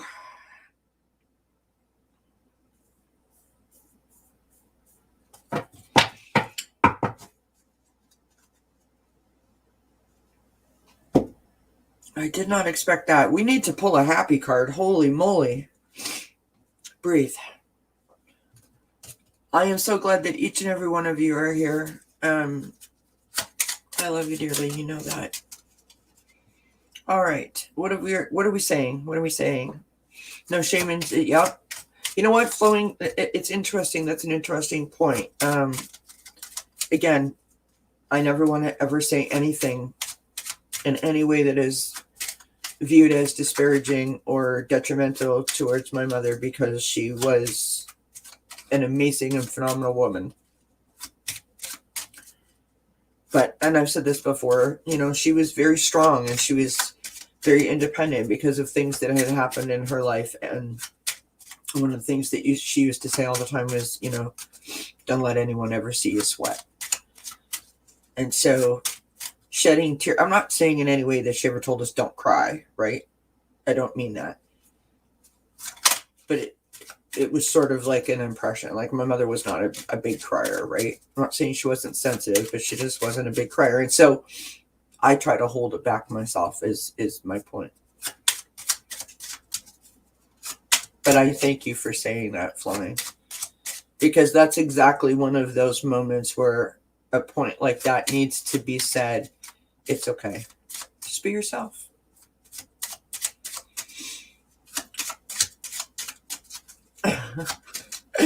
Cecile.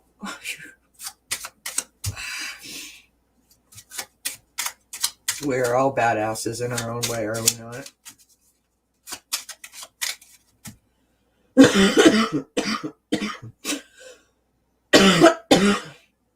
I almost choked on my gum. Oh.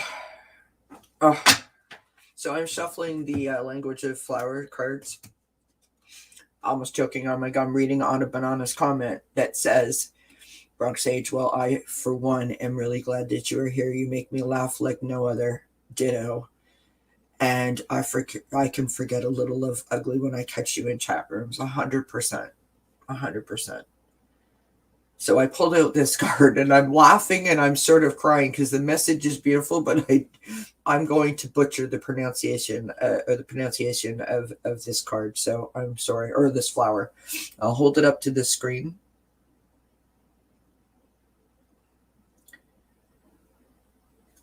So agapanthus. It's like asparagus to me. I don't know what it means. Oh gosh, you guys. Anyways, words of love. Speak with your heart. Right? Beautiful message. We are batting 1,000 with the messages today. Oh my gosh, I need a drink, you guys. I'm like crying. My tears are like rolling down my face, all sticky and so forth.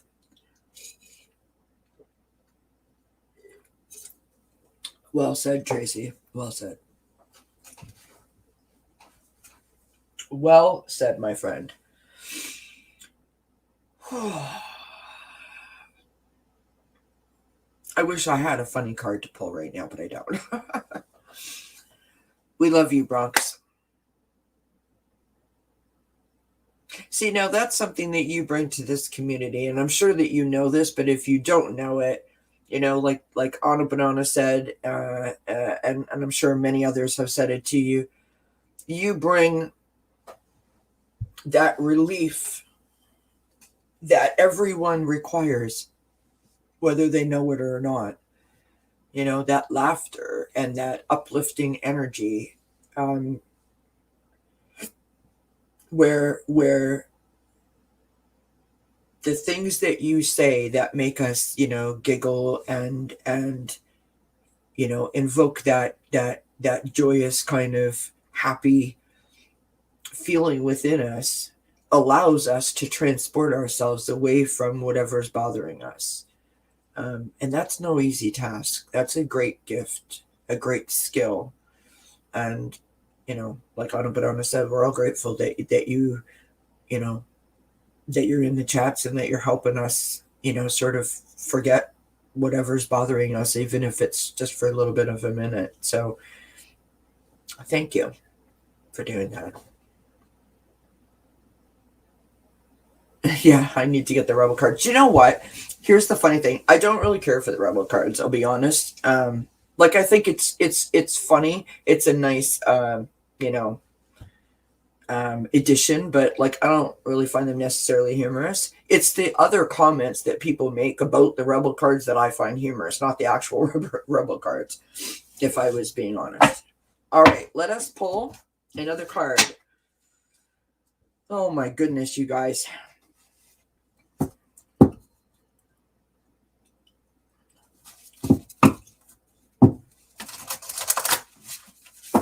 I want to find I honestly I was thinking of making my own, like, not a rebel deck, but like a rebel deck with just like funny one-liners in it, you know, that you could pick up. Okay, don't steal this idea. We'll do this together. Okay, we'll come up with it together. You ready? So this is my plan. You know how when you're watching the programs and the readers are like holding up the cards and it's like for entertainment purposes only, right? So I want to come up with a deck of cards that you can use like the for entertainment purposes only card that they all show, right? So when someone's saying something and someone's doing something else, or someone's talking about politics or dusty muffins or whatever the heck we're going on about, where you could put up the card and just be like, yep, whatever. But it would be like a series of cards. They would all be different that would fit whatever situation, right? I am working on it. I don't know that I'll ever produce any, but I'll work on it and see. Like, you know, the funny things that our parents used to say to us, or our aunts or uncles or grandparents or whatever, that might not have been necessarily funny at the time. Like one of the things my dad used to say to us all the time is, we would say like, we're bored, right? And he'd say like, go play out in traffic. Like what? I don't even know what that means. Right. I mean, I know what go play out in traffic means, but what does that mean in terms of like, I'm bored, right? Or you would say something to my mom. I would say like, Mom, you know what I heard today? I heard, you know, it snowed in Hawaii. And my mom would look at me and go, you know what? I'm from Missouri. And I'd be like, what does that even mean? I'm from Missouri, according to my mother. Bet like, you know, you're trying to sell me swampland and I'm not buying it. So I think my point is that I think it would be interesting as a reaction, whether you did it for yourself or you were on a show, that you could put up those cards and just be like, yep, I'm from Missouri. I'm not buying this. Sorry.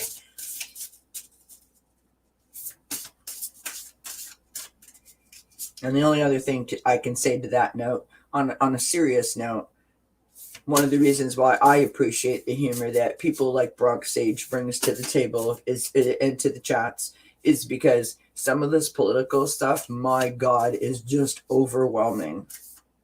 Right? And I don't know about you guys, but I'll be totally honest. I have found myself getting caught right up in it. If I get into a chat and they're talking about it, I am like all up in it.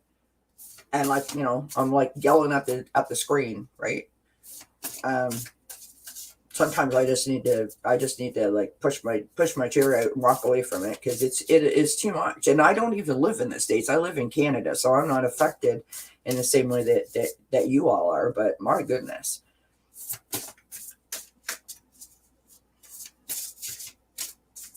I mean, every day, all day, it's a lot. Maybe you can reap one-liners from the chat, right? That's a really good idea, Cecile. Do you know what that reminds me of? There used to be like a game. I don't know if you guys remember this. When you would go to like a bridal shower or a baby shower, the maid of honor, or you know, whoever was throwing the shower, would write down the comments that the bride to be or the mother to be would say when she would open up the gifts, and then they would read it as if it was like a story at the end. Do you guys remember that? So that's a good idea. That's kind of along the lines of what you're saying. I like it. All right. And we have from the Sacred Forest deck, Wild Rose Fairy. Love. Love. Love. How we all feel about each other. My ad-like brain loses track trying to listen and chat. It's, you know what? It's difficult. It's difficult when the chat's like flying, you know, like under 20 is a good number. It's difficult. Hi, Linda. Welcome. Thank you for joining us. Yeah, it you know what? It really is. I mean, I think the thing, and I don't know specifically that it's about politics, but I'll use the 45 thing, like you were saying, like you're saying, Bronx. I think that it just doesn't go with common sense that any person can. I don't know what the right terminology is. Get away with what he's gotten away with. Like I'll be honest. Okay, I have two theories when it comes to 45. I will share both.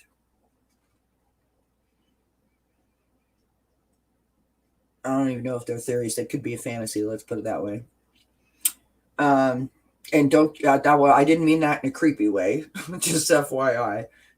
So I think to myself that when justice is done, and I do believe justice will be done. To what degree, I don't know. But some form of justice will be done. And when it is, I envision the scene from Miracle on 34th Street when all the people are lining the streets outside the courtroom, and the court person yells out the window, "Santa Claus wins," and the crowd goes crazy and everyone cheers. I sort of anticipate that will be sort of like the moment, right? Like the rejoicing, the sense of relief. And then I also think, which is slightly conflicting to the first thought, but that gives you some insight as to how my brain works. I don't know that if in my lifetime I will ever know, like that it would be made public, that it was proven, that we will absolutely beyond a shadow of a doubt know everything that was done, the level of corruption. I don't know that we will ever know that.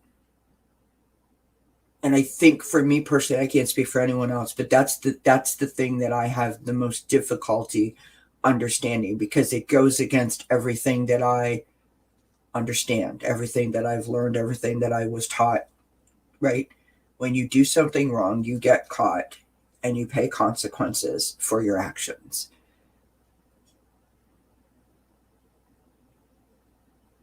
And it seems like this stuff is being done in broad daylight, in plain sight, and like the whole world's watching. And he's just on some big float in a parade, just whizzing on past everyone. And it's a lot. It's a lot to digest. It's a lot to think about. It's a lot to understand. It's a lot to wrap your head around.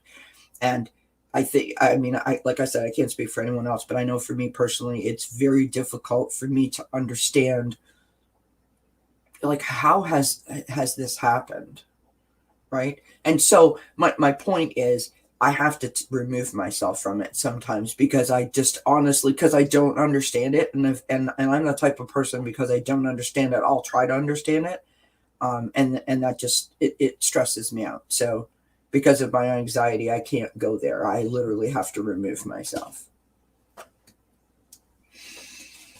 It is the blatant hatefulness and overt criminality of their actions. Then add in the anger people display. Drops my no, 100% on a banana, 100%.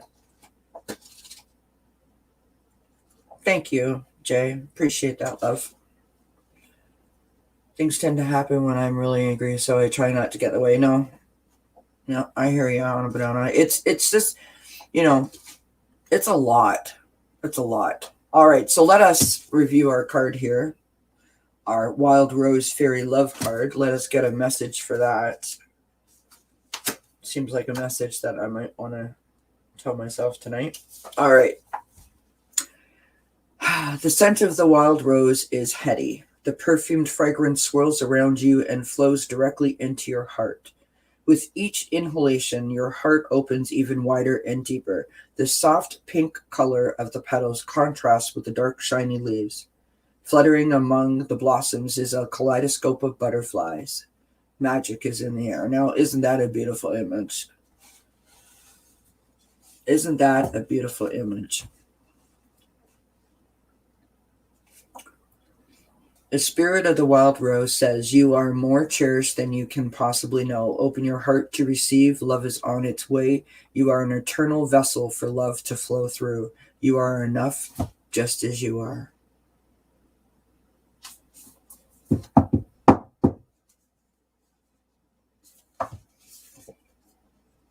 I think that message was needed, and I think that message was perfect. I am certain, Cecile says, I am certain that the worst of it will never be made public because, well, politics, they are all dirty to one degree or another. Anna Banana says, I allowed my ego to get the best of me today and managed to set my glass stove on fire. I hope you didn't hurt yourself. My gosh, that's so dangerous. Good grief, I hope you're okay. I can't imagine what happened to your stove. How do you even set glass on fire? I'm confused.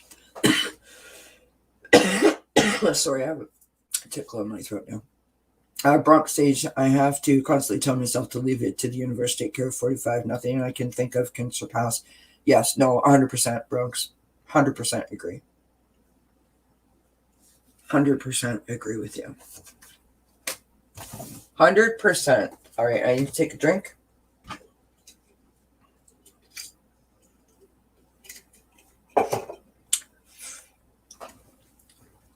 I don't know if any of you have heard me say this before, but I'm pretty good at visualizations. Meaning I use visualization technique to calm myself down, to transport myself, from when I'm having a moment.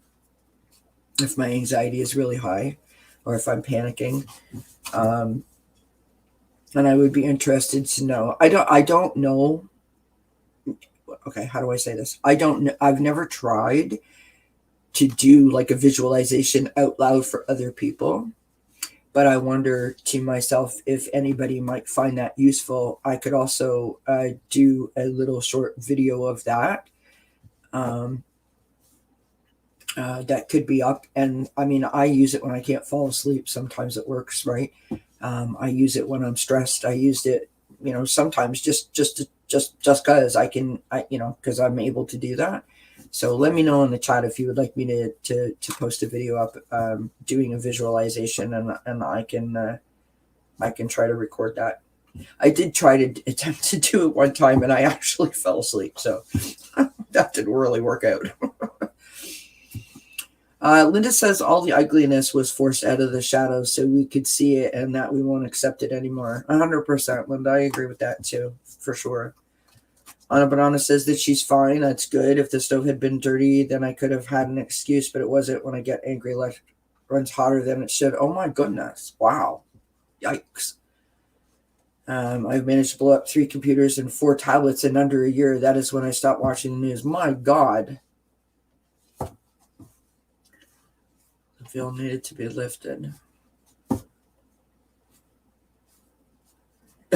Sorry, Anna Banana. I'm like, this.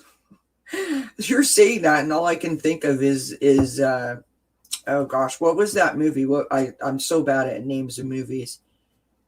The movie like back in like the 70s or something, when the girl like they made fun of her for prom or something like that, and she got real angry and she set the building on fire and closed all the doors and stuff like that.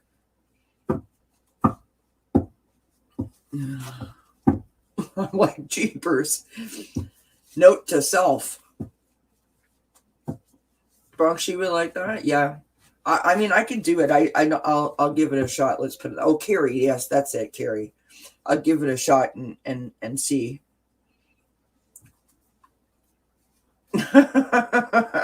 Cecile, that's hilarious. That's funny.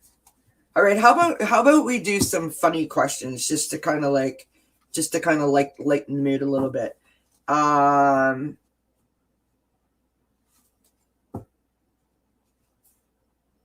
What is your favorite television commercial, whether it be from your childhood or currently?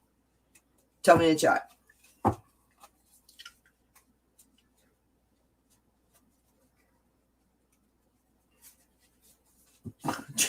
Anna Banana and Tracy are going around blowing things up.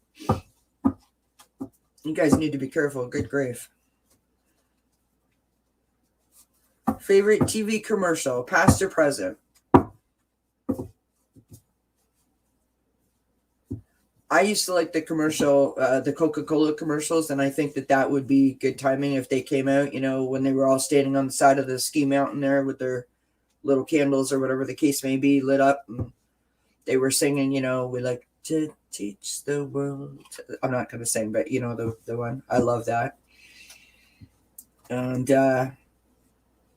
I don't know why the commercial, I don't remember the brand of toilet paper, but it was a little boy who was like training a puppy dog or something. And he used toilet paper to sort of like, block so that the puppy couldn't get hurt. And so, the puppy would come running around the corner, and then, like little puppies can't really stop. So like his butt would come out around his front and he would smack into the wall, and then the toilet paper would protect him. I used to like that one. And I don't know, do you guys have Midas Muffler in the US?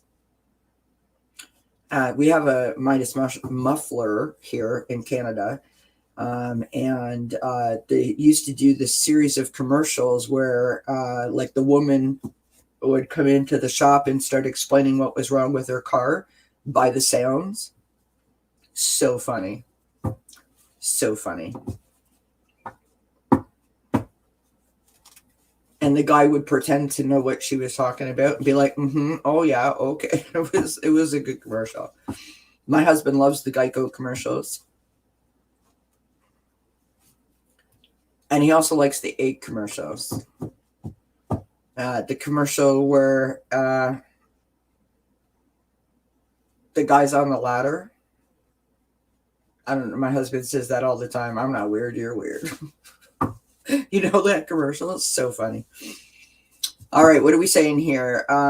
So Fleming says Coke, Cola. The polar bears. I love that. Linda says the Oscar. Yeah. My baloney has a first name. It's OSCAR. Yeah. On a banana. That is why I try not to get overly emotional. I have to let things go, right? Cecile says start the car. Hilarious commercial. Bronx says any commercial selling medicine, the visuals never match the severity of the illness, and the side effects are worse than that illness. Right? It's hysterical. Yeah. I just read somewhere, I got some Google News alert, maybe on, I don't know, Thursday or Friday, that they had a storm somewhere. And I don't know why I'm thinking Sweden, but I could be 100% wrong. But IKEA, there were people in the store when the storm happened, and they let them stay there. So there was like videos and pictures of the people like, just grabbing duvets off the shelves, just like lounging on the couches and beds and stuff, which is kind of cool. They fed them and so forth, which is very nice. Oh my gosh, Anna Banana, where's the beef? You know what commercial? I have to tell you, like, I don't even know. I don't know how to explain this. It just makes me laugh. Like, there's no reason or point to it. It just makes me laugh. It's for like HP sauce or A1 sauce, and the cow's like moo moo moo moo. I mean, it makes no sense, but it just makes me laugh. I like that commercial. Do you guys remember I don't know how old y'all are, but I'm as old as dirt, but there used to be a commercial for the car Pacer, and it was like a weird hatchbacky kind of sort of Volkswagen meets Gremlin kind of looking car. And at one point, I don't know who made the commercial, if it was the Pacer car or if it was the submarine shop, but it used to be the Pacer with a bunch of scientists fitting a giant Subway sandwich, or Mr. Submarine, as we have here in Canada, sandwich into the back of the Pacer. And I used to like laugh all the time. Like, I just thought that was hysterical as a kid. I have no idea why. All right. Oh, do you, Cecile? Interesting. Okay, favorite. I don't know if you all celebrate Christmas here, but on the assumption that you do all celebrate Christmas, does anyone have a favorite Christmas movie, or a movie that you watch just because it's sort of like a tradition for you to do so?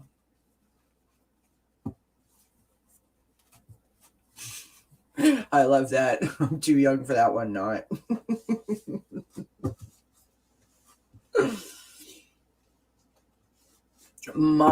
I love Miracle on 34th Street. The woman in Miracle on 34th Street reminds me very much of my mother, in a sense that she was very strong, very independent, but also very hurt and sad, and protected herself from all of her past wounds.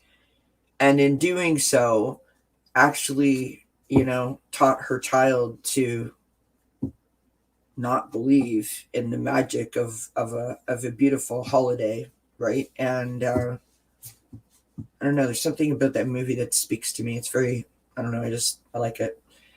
When I was a little kid, I used to watch Frosty the Snowman, and I used to cry when he melted. It near broke my heart. I bet you if I watched it today, I'd probably cry when he melts. And I also like Samantha, an American Girl Holiday. It's a beautiful story. White Christmas, The Sound of Music, It's a Wonderful Life, and New Year's is always the Bells of St. Mary. I used to watch the Bells of St. Mary with my Aunt Carol, who was born with Down syndrome, and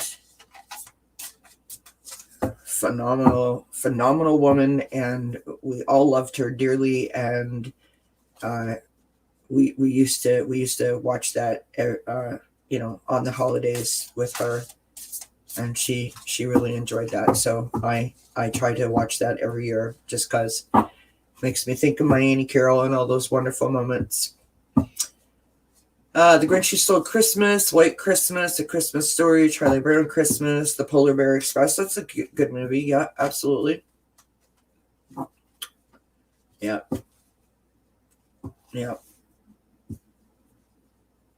I know that the holidays are difficult, and I just want to say this while we're on that sort of topic. For those of you that are feeling some sort of way as we go into the holidays, I will do my utmost to make myself available throughout those days. I'm not saying that I'm going to be your savior, but I want to make sure that you know that you have a place that you can go, and we can just have a chat. Maybe you can't go somewhere, just because of what's going on in the world. So I'm gonna try to be here for that time period, and if you want to join, if you need to join, whatever the case may be, we can hang out and have some fun. I'll tell you about all the things that I tried to bake and they didn't work out. It should be good. I'm just kidding. Home Alone. Yep. That's another good one. Okay. I have one more question. Well, Herc 213 and Ron and I were talking about it, and we were saying that, like, we're gonna, like, it's important to all three of us that we do that. So there'll be people on, is my point, and not just me specifically, but there'll be people on. We'll, so that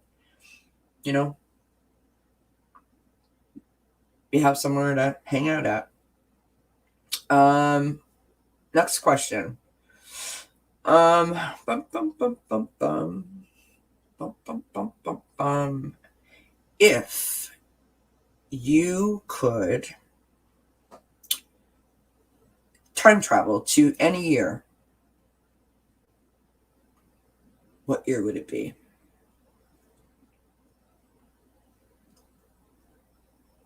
Oh, good for you, Linda. That's amazing. I love hearing that. Good for you. I'm proud of you. That's amazing. Good for you.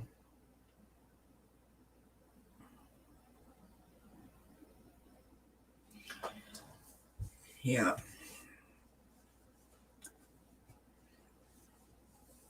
Well, that's not great, Cecile. I'll be offline for a bit starting later this week, so I'll miss some of that.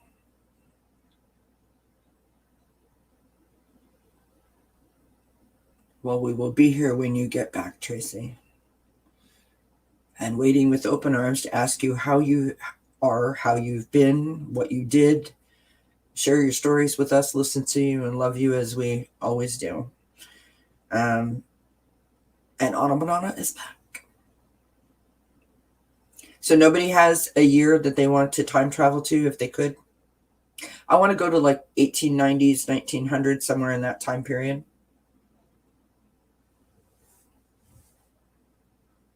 That's what I want to do. That is what I want to do. I think that would be a cool time period to travel to, if I could. And embrace my Back to the Future. Oh, you will be in surgery and recuperating? Wow. Let us all take a moment and send Tracy some prayers and some love that that everything goes as she needs it to go.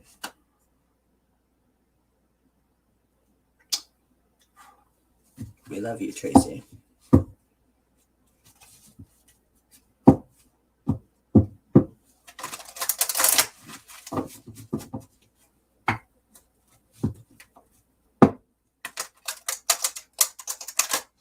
Oh, that's nice, Cecile.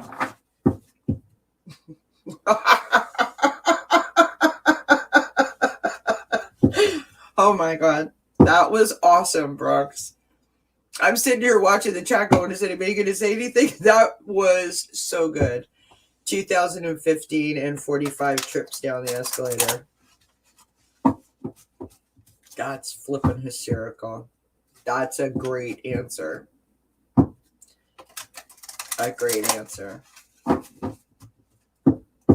I love the way your brain thinks. Truly, I do.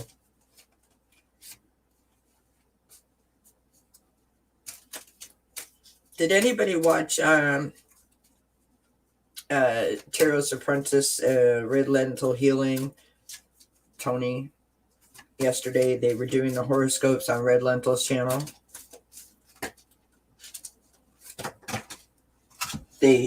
Sorry, I dropped cards again. I don't know what's going on.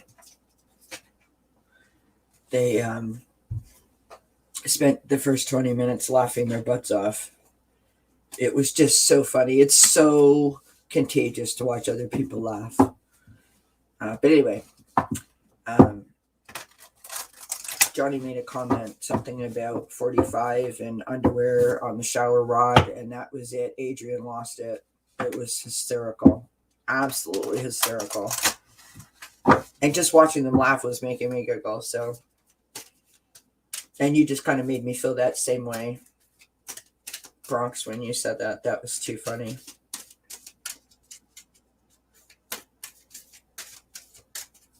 That's awesome, Mona Banana. 1400 Scotland.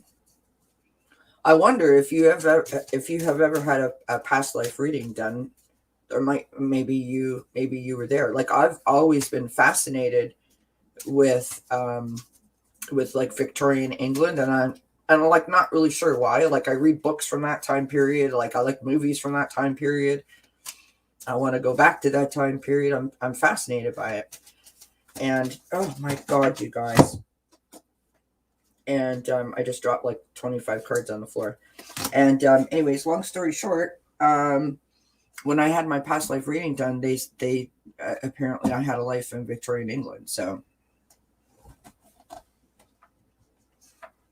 which was just interesting to me, right?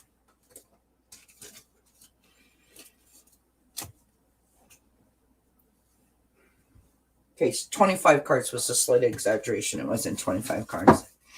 Yes, it was. Oh, the first 40 minutes were hilarious. Yeah, it would just, honestly, they cracked me up. When Adrienne takes that little, she has like a little stand-up fan beside her. When she takes that fan out, and she stuck it inside of her shirt, I was done.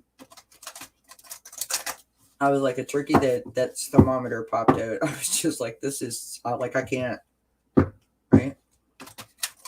Johnny was sliding off his seat and holding he had like a blanket or something on him. It's hysterical. They're a hoot. Song says that she would love to go back to Roman times, Greek times, Egyptian times, Old England. Yeah. I mean, I don't know that I'd want to reside there, but I'd like to go back and be like, fly on the wall. You know what I mean? Like, bird's eye view of the situation, and then be able to come home.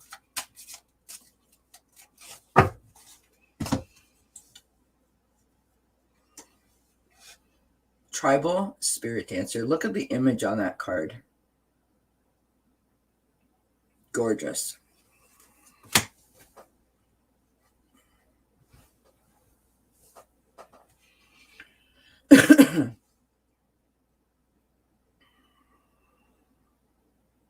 Interesting on a banana. I'm sorry, you guys. I have a tickle in my throat.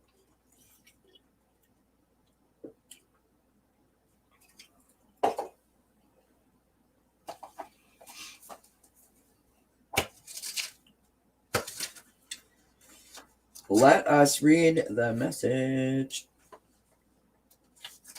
for Tribal Spirit Dancer.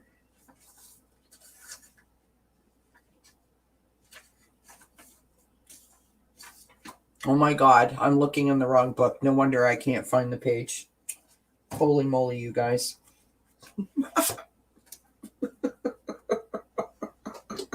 Oh my God, Bronx, that's hysterical. That is hysterical. You are seriously too much. I love it. Oh my God, that's funny. All right, Tribal Spirit Dancer. Card meaning: let go, say yes to life, be daring. Dance to your heart's desire, unfurl your wings and fly. Cast aside conventions and restrictions. Tune into the rhythm of the life. Laugh and explore. Go beyond your predictable behavior. Sometimes life is messy and chaotic, and it's okay. Leave the dishes, run outside in the sprinklers.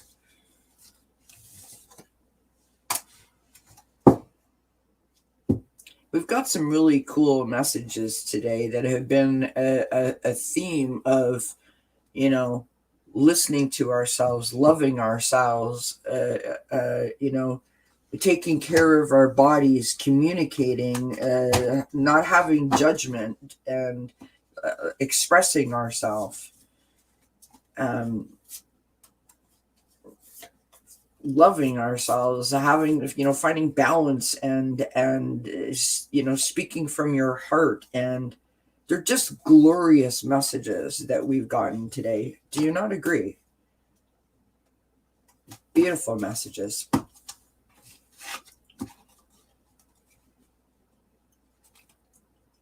Now, I don't want to ruin my beautiful messages moment, but I needed to say that we got some beautiful messages. I hope that you all enjoyed those messages, and I will pull a card for the collective when we're done, but I do want to say something. So Bronx Sage says, I was trying to listen for a fart from one of them because they were all laughing so hard. Has that ever happened to you? Have you ever let it go at the most inopportune moment ever?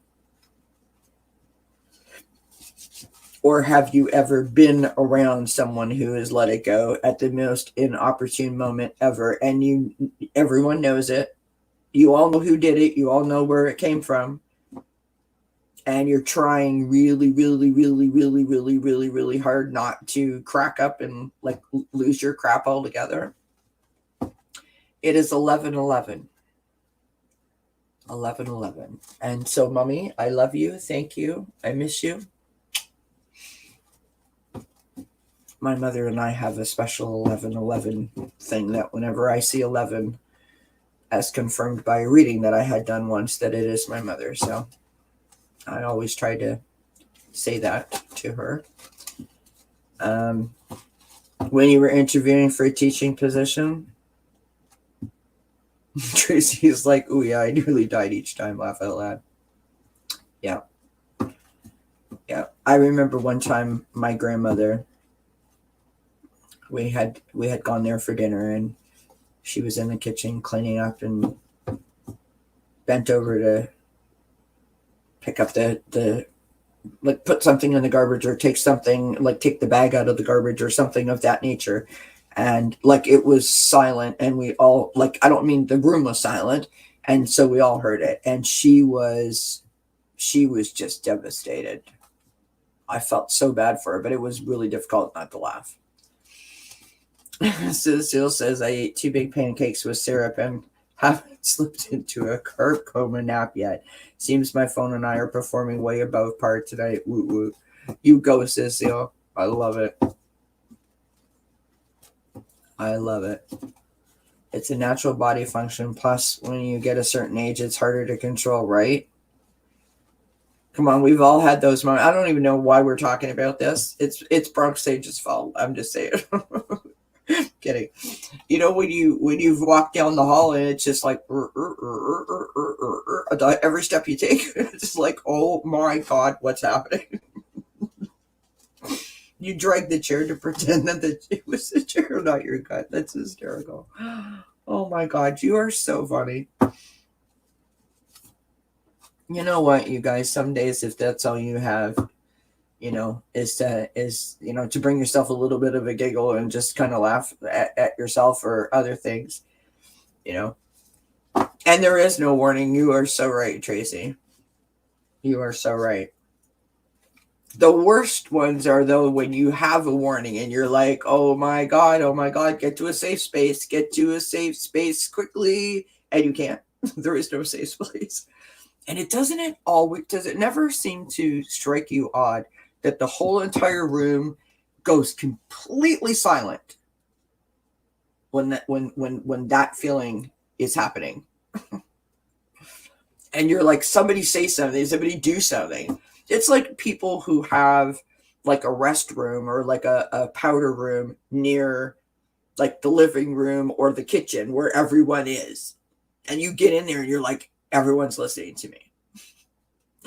You feel pressure to perform or not perform, and that you could underperform or whatever the case may be. It's crazy, isn't it? We are funny people. And I don't mean like we're ha-ha funny people. I just mean like human beings. We are funny how we work. Right? That's hilarious.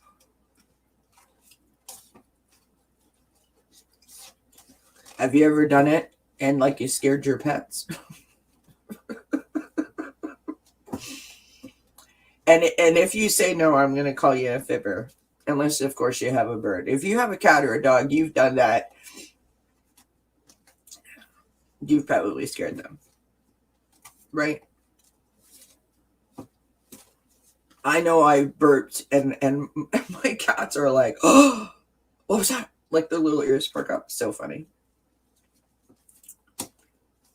Cecile says, I'm over 50. I've decided if I laugh first, I win 100%. Absolutely. Linda says we all need a lot of joy and laughter. We absolutely do. We absolutely do. We absolutely do. As much joy and laughter as you can get. And I encourage everyone. Sometimes I go on YouTube and I will put on like repeats of particular shows, right? Well, not repeats, but like the blooper reels. And one of my two favorites to watch, because I find them so entertaining, is Friends. When Ross does that whole pivot thing with the coach up the stairs with Monica and Chandler, I mean, you better have an open door to the bathroom is all I'm saying, because you may wet yourself. And the other one is Frasier. There is an episode of Frasier where Frasier let Niles use the apartment, and he was expecting a date, and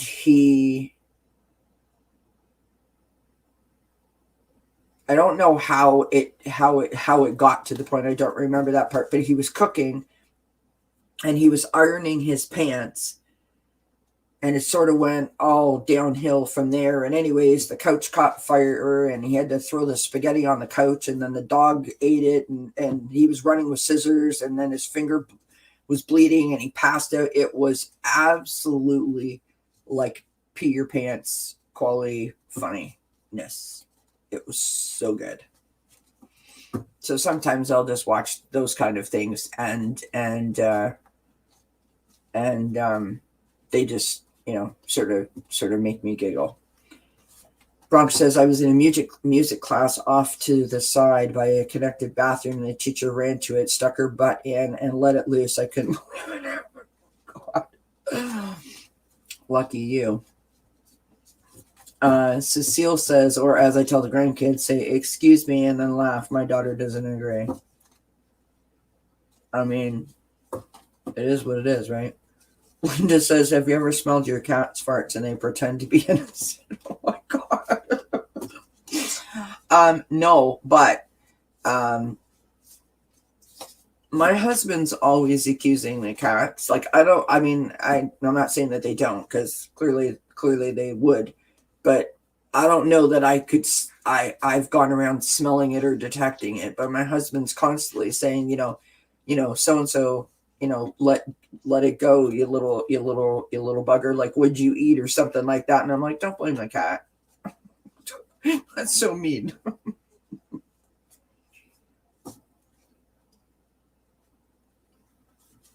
2 words yoga class. Oh, Cecile, God love you. God love you. That's harsh. That is harsh. All right, my friends. It is 11:19. Drum roll for that. 11:19 Eastern time. So tomorrow there will be the top 10 tips up. There will be the weekly pick piles up. At 6:30 p.m. or sorry, not 6:30. I apologize. At 3:30 p.m. Eastern Standard Time, Sonia Ray Lee is going to be with us tomorrow as part of our series for achieving overall wellness through spirituality. On Tuesday at 2 p.m., you can see it going across the screen there. We have the fantastic Jay Herc 213. He will be here with us. And then on Wednesday, we have Allie from Heart and Soul Connected, the fabulous Allie from Heart and Soul Connected will be here with us. And I will be doing these every night from Sunday through till Thursday from 9 p.m. Eastern Standard Time until sort of whenever. There's no real time frame on it, right? And what else do I have to share? I think that's about it for announcements. There was a show scheduled for tomorrow with Kathleen J. Lightworker, but we had to cancel that. We will reschedule it sometime in the new year. So I'm just going to pull a couple of cards for everyone before you all go. I want to thank you all for joining me. I appreciate you. I love you. I appreciate all of your support, and I am grateful for your support and your friendship. And I hope that you all have a good night's rest and a wonderful day tomorrow until I see you when I see you. And I am throwing cards around the room again. Seems to be a theme. I don't know where that one went. Anyway, all right. So I've pulled from the Zodiac Moon. This is Eclipse in Scorpio. Regeneration is the message on the bottom of the card. And on the top, we have stand firm in the eye of the storm. I want to pull another color card. These color cards, as everyone knows, are one of my favorites. I love these color cards. They really speak to me. Yes, I had a good night too. Thank you so much to all of you for joining me. This was great. And so tomorrow night, I expect you all to show up in your PJs. I'm kidding, of course.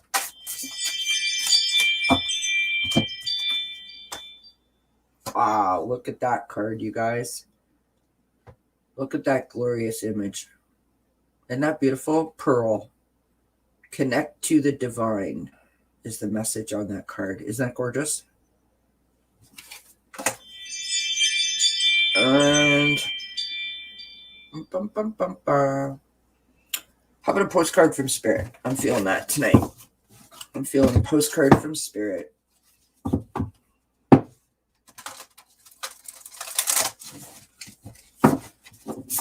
I'm feeling a postcard from Spirit. The kitty cats didn't come to visit us tonight. Oh my gosh. Sorry guys, that's my doorbell thing going off. My husband's probably out there shoveling for the third time and forgetting that I'm on here.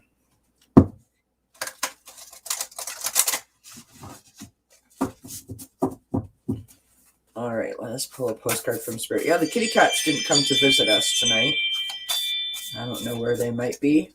Austin, Quincy, Charlotte, come see mommy. Austin, Quincy, Charlotte.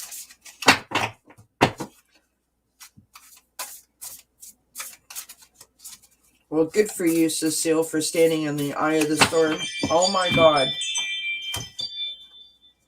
Bear with me, folks. So sorry.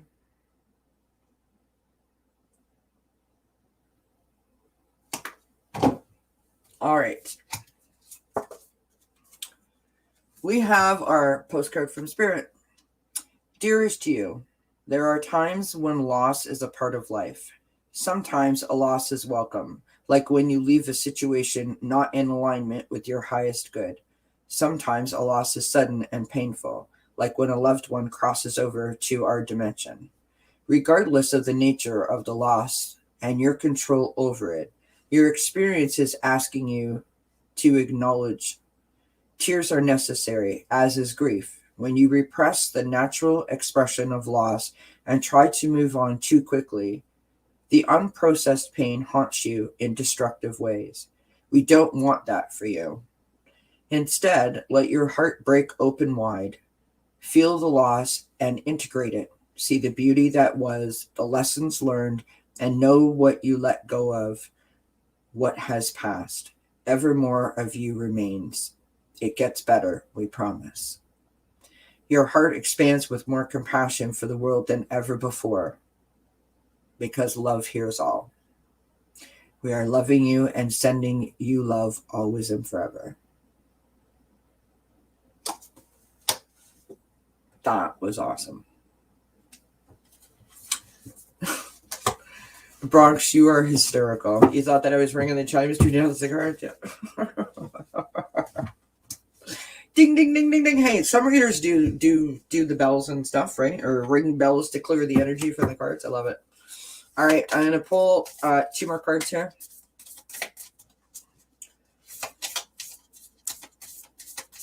No, I actually turned the phone off, Suzanne, because it was starting to annoy me. All right, we've got one pop out. That is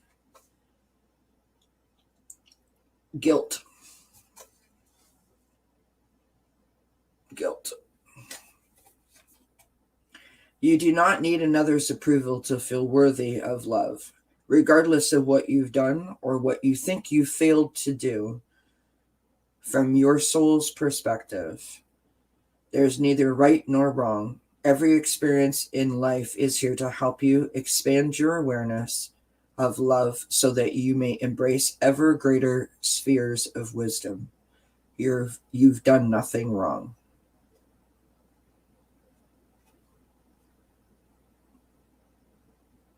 Interesting message.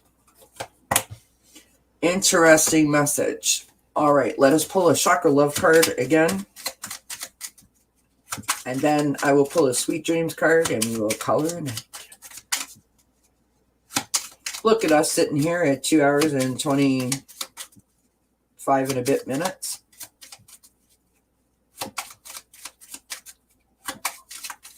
Nice work, Suzanne. Oh, Linda, you could have used that 30 years ago. Well, my friend, I'm sorry that I couldn't give that card to you 30 years ago, but I'm glad I could give it to you tonight.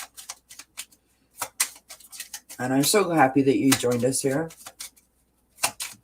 as I am happy that all of you joined us here tonight. Letting go. From the sacral chakra, letting go. Letting go is not giving up. Sometimes it is the first step towards success. And the crystal that they mention is carnelian, I believe is what it's called. My only complaint with these cards is where you see this color here, the color bit on the card, that's where the crystal is in the very, very fine print. So on the lighter colored cards, it's easy to read. On the darker colored cards, not so much. They should have made it a little bit bigger or put it in a different spot. But hey, who am I to tell them how to write their cards, right?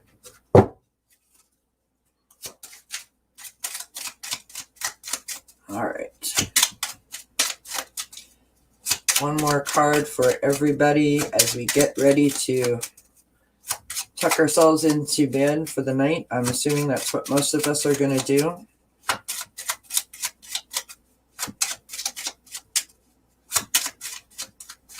Get all snuggled up.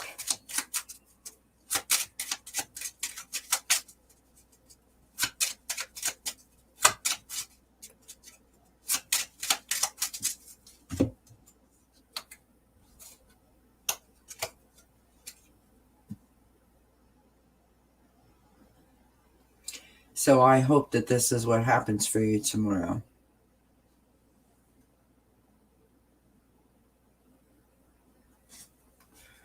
That you awaken, feeling energized, and begin your day with gratitude. Awesome message. Suzanne says, I saw this Fox video online going on about the wheels on the Biden bus falling off, so I commented, at least President Biden has wheels on his bus and not a bunch of those nuts like Trump. That's funny, Suzanne. I love it. All right, ladies and gentlemen, thank you so much for joining me tonight.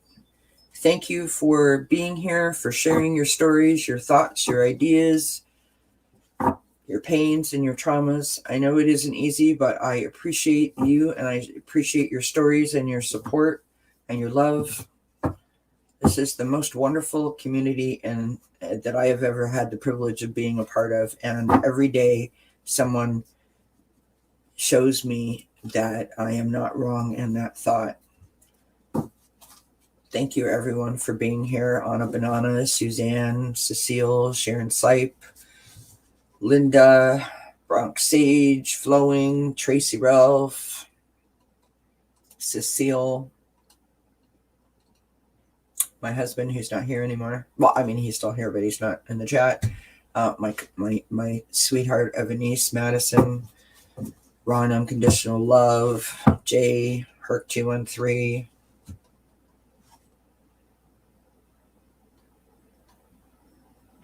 I am constantly amazed by this community and the individuals in it. You are all amazing, and I am so grateful to you for your support. I could not do this without you. Oh, and thank you to Cardamancy Mesquite. I hope I'm not forgetting anybody. I hope that everyone had a great night and enjoyed the cards. I hope that you have sweet dreams, and I hope that you have an amazing Monday. I hope to see you back here tomorrow at 3:30 p.m. Eastern Time for a talk with Sonia Ray Lee, as I said before. And we will catch you at 9 p.m. Eastern for some more of this. So, from me to you, bye-bye for now. Blessings as always.